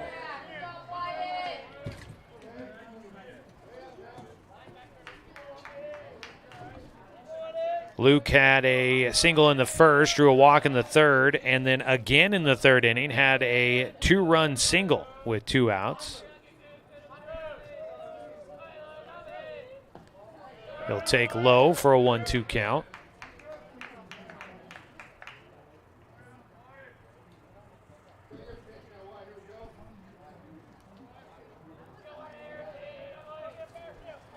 One ball, 2 strikes for Luke Robbins.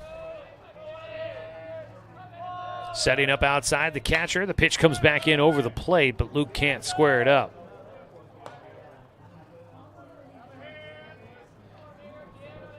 Against Willamette earlier in the season, Roseburg did see Wyatt Wright for 2 innings. They scored 1 earned run, but 4 runs total against him on 6 hits with 1 walk and 3 strikeouts. So they've seen him a little bit and had success. He's got a 1-2 count against Luke. and misses outside. The count evens up at 2 balls, 2 strikes. Just the 1 out.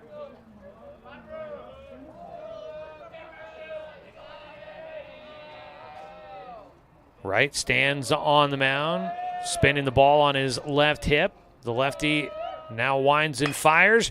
Luke sat on it. 1 hop, diving play at first base. The throw to the bag, and in time to get the out. Covering at first base, Wyatt Wright is there in time as Berkeley Granberry. A nice job laying out to get to the play and makes the throw to first from his knees.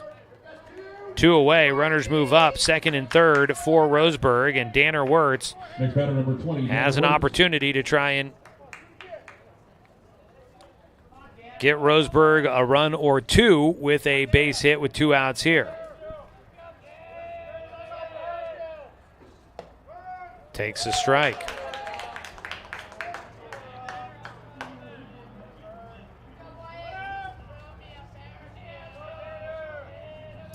Oh, 1 pitch.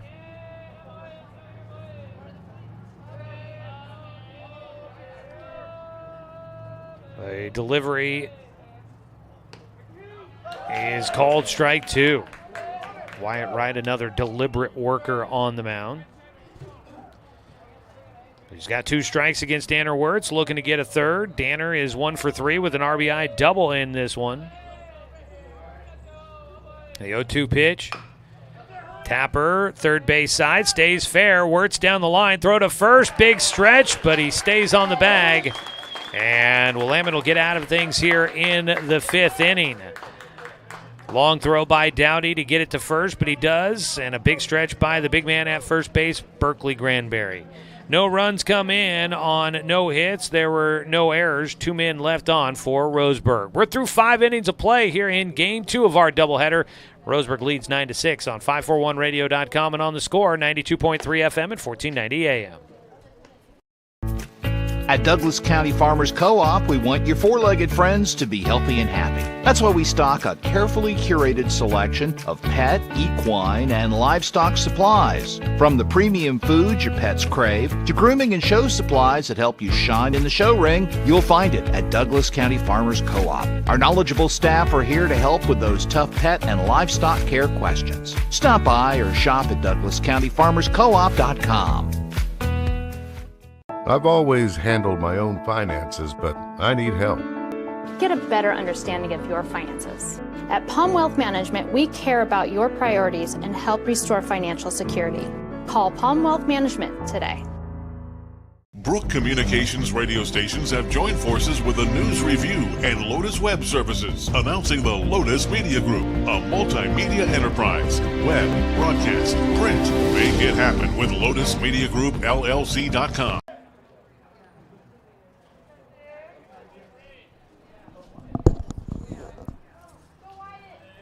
6th inning, and Roseburg will make a call to the pen. They'll go back to the lefty, Dane St. Clair, to take over on the mound. First pitch swinging, a ball fouled off first base side. Lefty-lefty matchup as Wyatt Wright does bat here in the 8th spot in the lineup, just as if we were expecting it to be. The 0-1 pitch is in the dirt for him, a 1-1 count. So Wyatt takes low, a 2-1 count outside.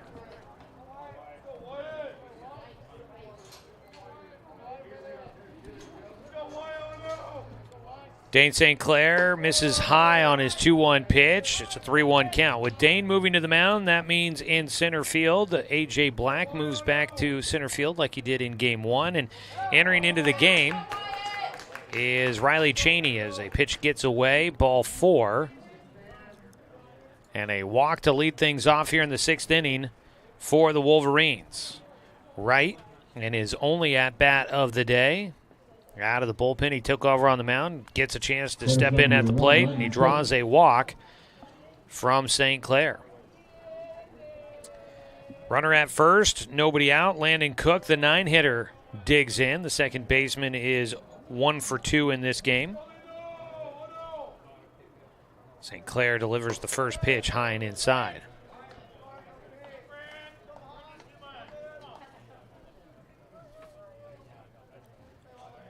A 1-0 pitch.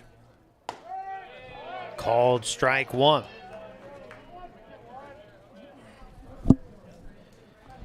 Dane in game one pitched 1 inning of relief. Gets a strike on the outside corner against Cook, a 1-2 count. In that 1 inning, Dane gave up 1 hit, 1 walk, but he had 1 strikeout and it did not allow a run. He misses just off the outside corner on his 1-2 offering.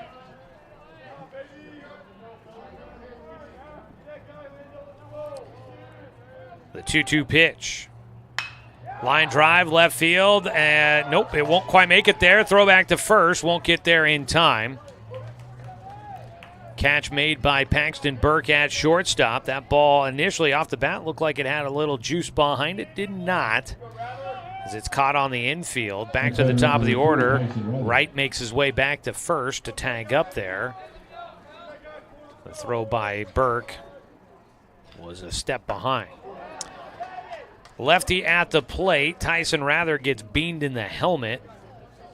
Breaking ball by Dane did not break. Got away from him there, and that puts a runner on at first. And also moves Wyatt Wright up to second. 1 out. Got runners at first and second. And the next batter is going to be the catcher, Andrew Evans, who takes a moment to shed his gear. While we got a break, let you know that today's game brought to you by Bowers Industrial, a proud supporter of our local community and youth sports. Andrew Evans struck out his last time up against Danner Wirtz. He hits one sharply into left field here. It'll get out to Cheney in left field, sends it back in quickly. That holds the runner at third. Wright does not try to test the arm of Riley Cheney, who has come in defensively into left field here this inning. Up to second base goes Tyson Rather, and that is a 1-out single for Andrew Evans, his 3rd hit of the game. 14, Brody Butler. Heart of the lineup here, the 3-hitter Brody Butler will stand in. He's 0 for 2 in the game with a walk. He takes the pitch high for ball 1. We're getting sunshine in the afternoon here after a dreary day to start here at the ballpark. The 1-0 pitch in for a called strike.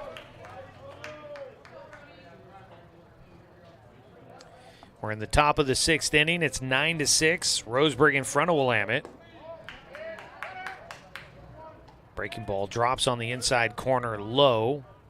2-1 count, and out to the mound will go Bowers. Today's game also sponsored by Quality Fence, a proud supporter of our local community and youth sports. Doing it right for you. That is Quality Fence. Call them at 541-664-2281 or visit qualityfenceco.com. 2-1 delivery for St. Clair. The lefty sets. He fires. Gets a swing and a miss.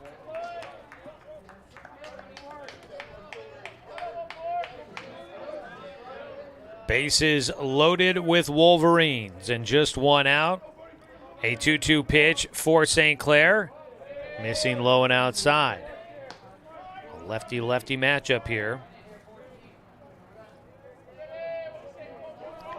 The full count pitch.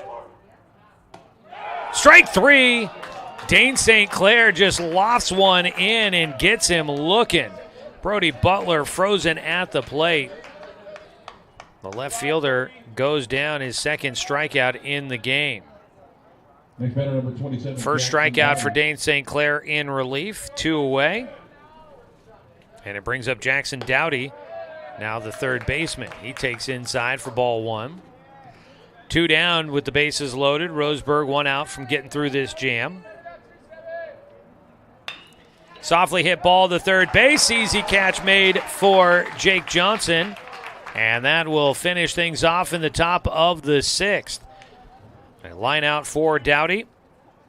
And Roseburg will get 3 men stranded out there. No runs on 1 hit There are no errors for the Indians and the 3 men left on base for the Wolverines. Bottom of the 6th coming up after this 1-minute timeout on 541radio.com and on the Score, 92.3 FM and 1490 AM. I'm confused by the huge market swings. Get a better understanding of your finances. At Prom Wealth Management, we care about your priorities and help restore financial security. Call Prom Wealth Management today. Successful companies have a very important secret. Good advertising works and makes them money. That's why your business should contact Lotus Media Group. Let us help you cash in with multimedia advertising. Multiple touches from Douglas County's only Google certified partner and most effective advertising platform. Web, broadcast, print. Make it happen. LotusMediaGroupLLC.com. I've always handled my own finances, but I need help. Get a better understanding of your finances. At Prom Wealth Management, we care about your priorities and help restore financial security. Call Prom Wealth Management today.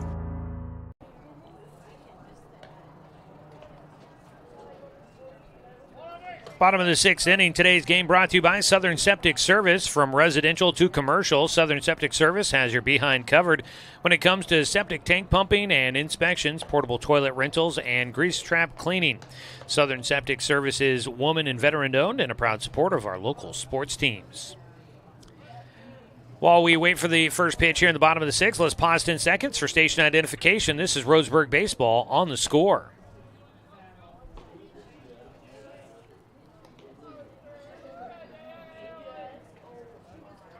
We go to the bottom of the 6th inning. First batter for Roseburg is number 15, A.J. Black. It'll be A.J. Black, Fletcher Coleman, and Caden Austin, your 3 scheduled hitters here in the 6th inning for Roseburg. They lead by 3 and would like to add some insurance to it if they could. Wyatt Wright on the mound trying to keep it a 3-run deficit for the Wolverines. See if they have a chance to come back in the 7th. First pitch called a strike on a breaking ball from the lefty to the righty, A.J. Black. A.J. is 1 for 2 in the game. Swings at the breaking ball, fouls it off the plate, and is behind 0-2. AJ's been on base twice, walked his last time up. The 0-2 pitch. That hit him on the foot. Lost him. That hurts right there. Not to the batter. It didn't look like it was a pitch that affected AJ much. That hurts for the pitcher. Out in front, no balls and 2 strikes for Wright, and he comes back and hits a batter on the foot. That is a tough way to go things there for Wyatt Wright. Puts a man on at first. First hit batter for Roseburg in this one. Showing a bunt, Fletcher Coleman pulls it back, takes ball 1. Roseburg has an arm throwing in their bullpen. That is Jake Johnson. A 1-0 pitch. Coleman does lay down the bunt. Goes first base side, foul.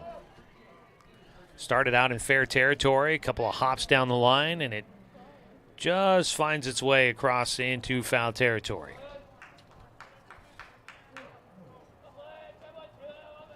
So back to the dish. The lefty Fletcher Coleman, a 1-1 count.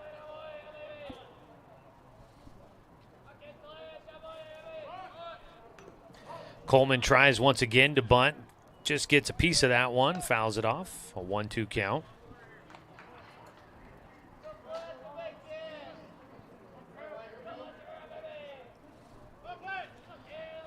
So Fletcher Coleman here, a 1-2 pitch. Takes it low. 2 balls, 2 strikes. Coming up in the 7th inning for Willamette, they'll have Colin Robbins, Mason Christian, and Berkeley Granberry due up as they try to stay in the ballgame. 2-2 delivery to number 2, Fletcher Coleman. He takes high. Full count. Already 1 runner on base, a hit batter for Wyatt Wright.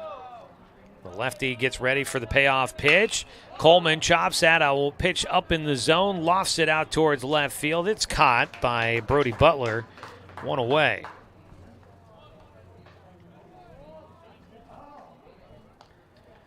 One out.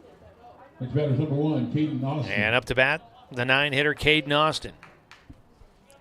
Austin will stand in with a man at first.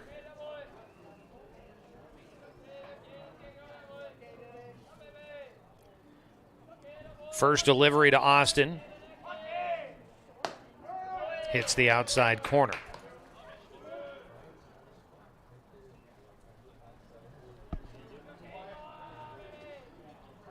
Oh, 1 count.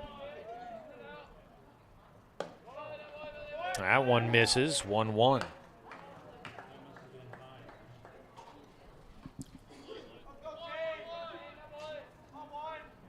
At first base is A.J. Black after getting hit by a pitch on an 0-2 count.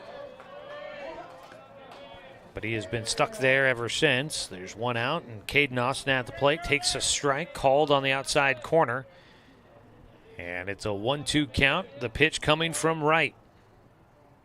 Runner was going. That ball popped up and out of play. A.J. Black will safely get to go back to first base. Doesn't have to try and race his way back there, fearing getting doubled off.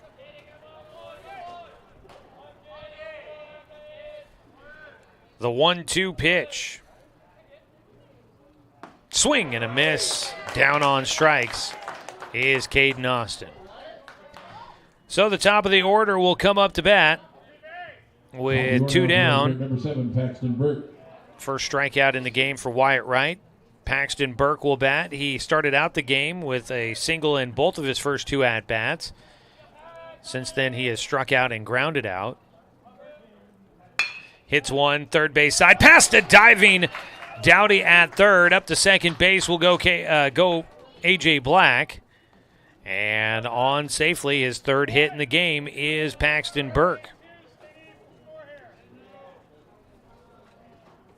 Runners at first and second with 2 away. Next batter, number 13, Dane St. Clair.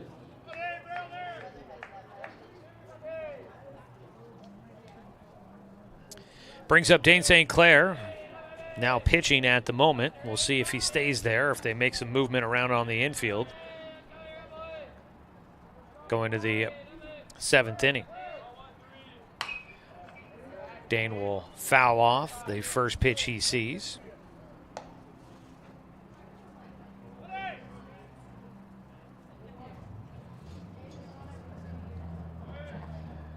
Two away here in the bottom of the 6th. A 3-run lead for Roseburg. They've got a runner in scoring position with 2 outs, trying to add to that 3-run lead. Off the end of the bat for Dane, fielded quickly by Wright. He spins and fires to first, and that will get the final out here in the 6th inning. It's a clean frame for Wyatt Wright. No runs. There was 1 hit. No runs, 1 hit. There were no errors, and 2 runners left on base for the Indians.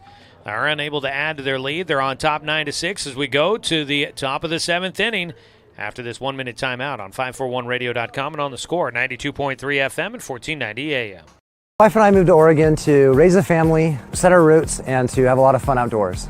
We quickly realized that we needed a truck or a rig for the projects that we were doing in the backyard. When we were looking to find a place to finance our truck, we asked our patients, and everyone recommended Cascade Community Credit Union. It was so easy to work with Cascade. Everything was done via email, phone, and we didn't even need to go in. I can't wait to finish up the projects in the backyard, go on more adventures in our truck with our boys, and I look forward to working with Cascade again in the future. Are you an enthusiastic sports fan? Want to have fun and get in on the action? Heck yes, that'd be awesome. Have great attention to detail? Want to stay active? Definitely. Want to give back to the student athletes in your community? Obviously, yes. Then you'd make an excellent high school sports official. We need more officials in Oregon, because with no high school officials, there are no high school sports. Sign up today at highschoolofficials.com.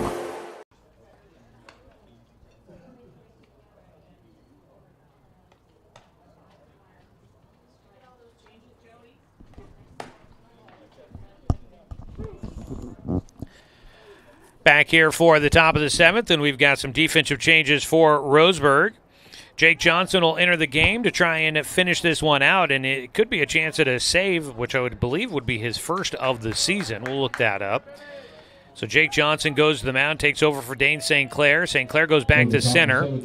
A.J. Black moves back to left field. Danner Wirtz will take over at first as he re-enters the game for Riley Cheney, who came in for him. Cal Robbins goes to third base defensively as well. So a number of movements there, but Roseburg gets them all figured out, and Jake Johnson comes in and throws a first pitch, strike one, to Colin Robbins. Got a swing and a miss out of it.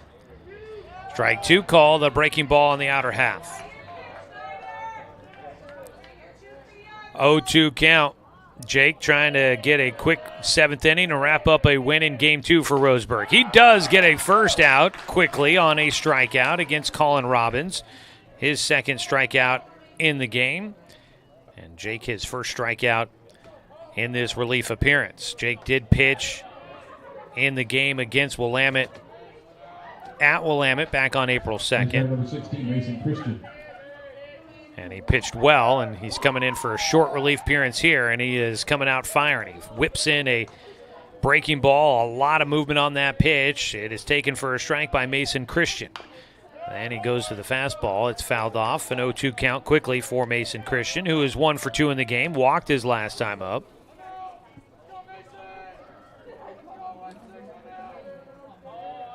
Johnson's 0-2 pitch. He sends that one in low.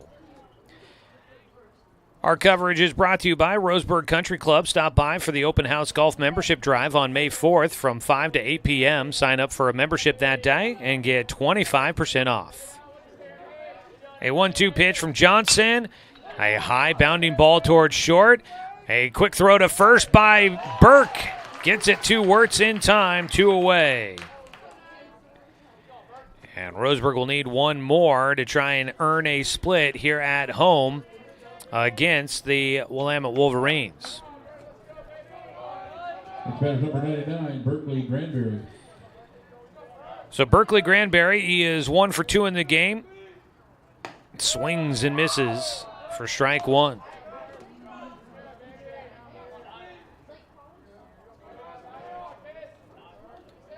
The 0-1 pitch, swung on, got him twisted up on that. Berkeley was not sure about that swing.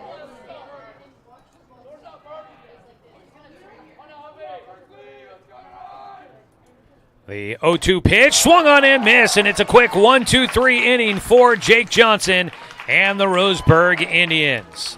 Roseburg will get the win, and they will get the chance to celebrate a split here at home. Obviously would have liked to have won them both, but to get a split is how they needed it to be. No runs, no hits, no errors, and nobody left on base after Jake Johnson comes in and shuts the door. It's a 1-2-3 7th inning, and Roseburg gets the win 9-6. Roseburg will improve to 11-5 on the year, 7-3 in league play, and Willamette goes to 8-9 on the season, 5-5 in Southwest Conference play.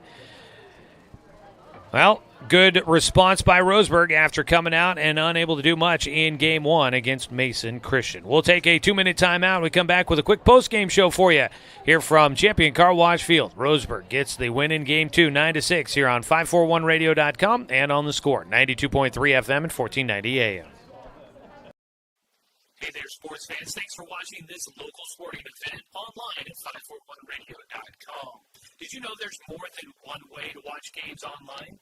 You can watch games on your laptop or desktop computer, your tablet, or even your smartphone just by going to 541radio.com. But we also use YouTube to stream all of our video broadcasts, which means you could be watching this game on your big screen TV with a number of different streaming devices. You can stream our live YouTube broadcast through your PlayStation or Xbox gaming device, or through streaming devices like Google Chromecast, Apple TV, or Roku. There's plenty of ways to follow this live local sporting event. Plus, you can find past events archived on 1490 The Score's YouTube channel. Find us on YouTube and subscribe today to keep up with the latest in local sports coverage.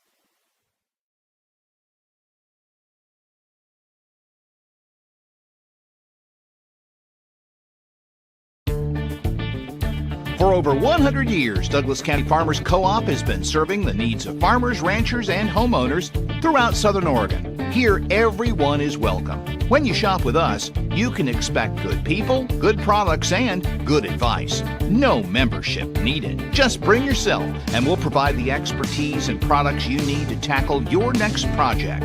Douglas County Farmers Co-op, where everyone is welcome to shop. When the first Cascade branch opened in 1948, things were a lot different here. The fact they're still here says a lot about the way they do business. Staying in business for 75 years requires the cooperation of generations. It's the desire to learn and grow with your community. My account number is only 5 digits long. What that tells me is that this is a local credit union. Cascade Community Credit Union would like to thank you for 75 years of growth and support here in Douglas County.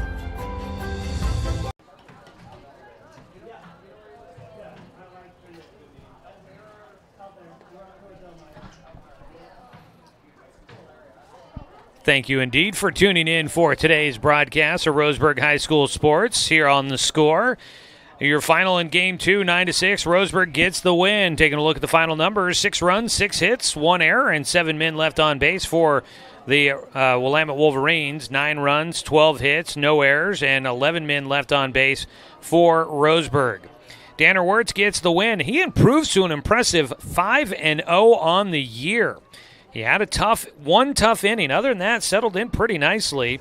If you eliminate the second inning, he did not give up a run and only gave up 3 hits, and I believe had just 1 walk allowed outside of that second inning. So the second inning is where everything kind of went sideways on him, but he settled back in and did a nice job. Danner Wirtz goes 5 innings, gives up 6 runs on 5 hits, 6 walks, 4 strikeouts, and he picks up his 5th win of the season and is able to get Roseburg a split here today.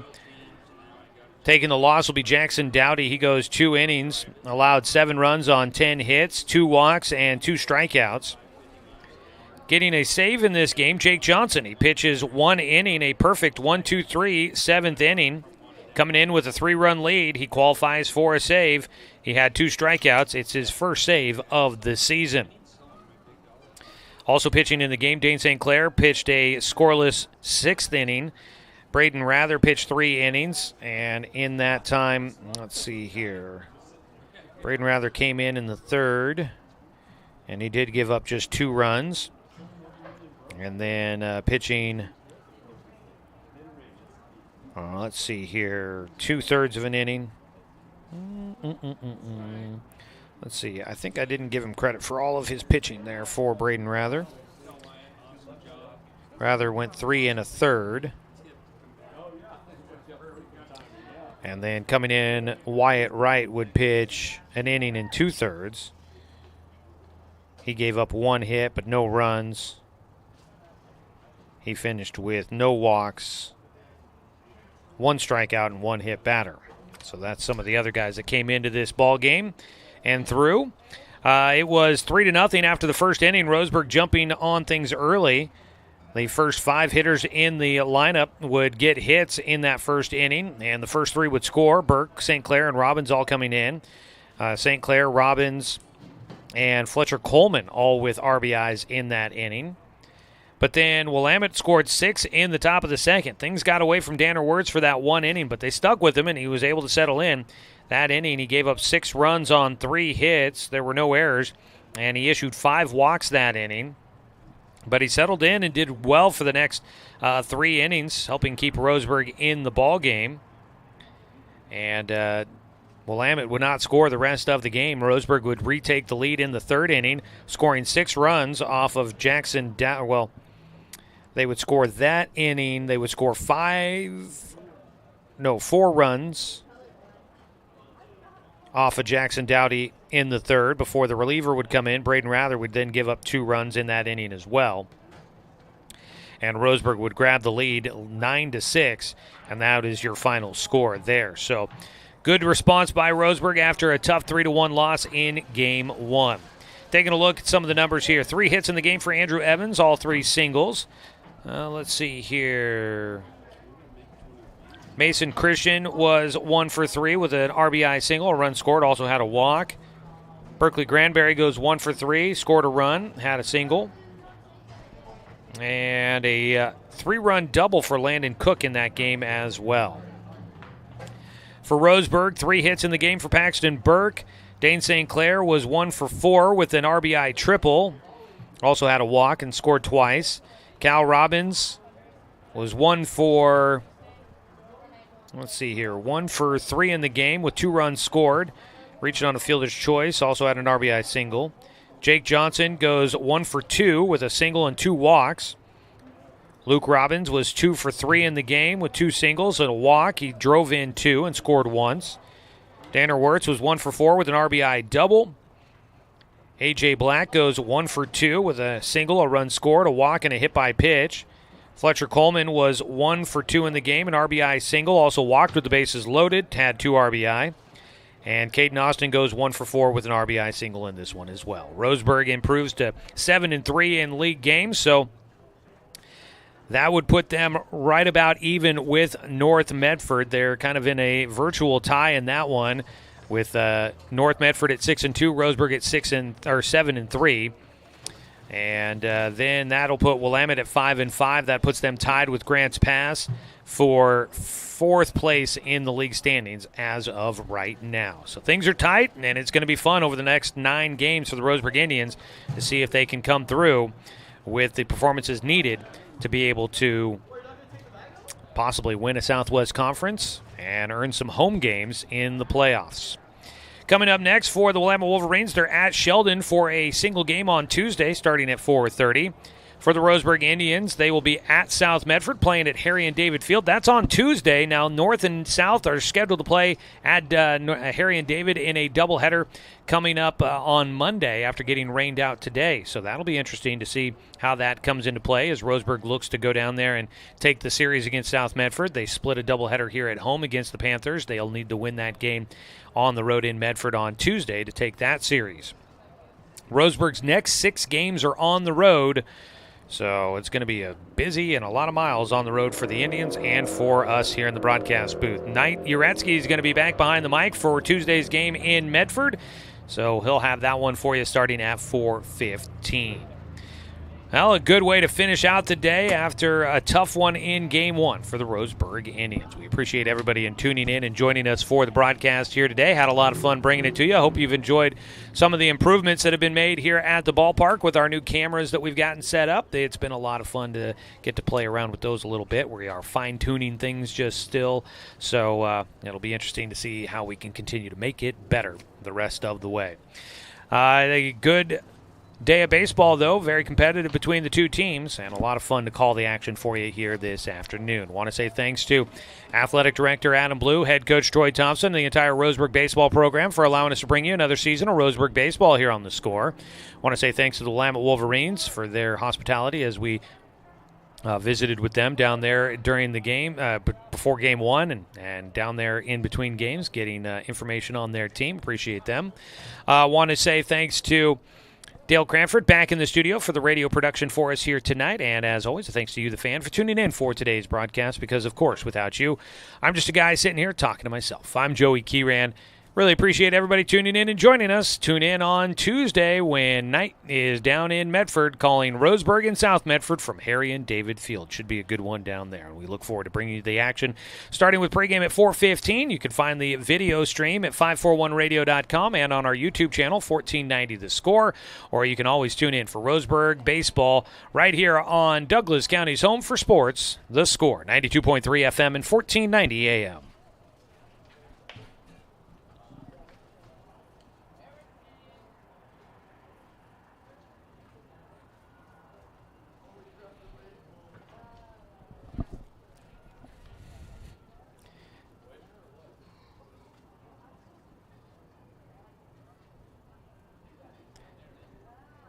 Dale, why didn't you?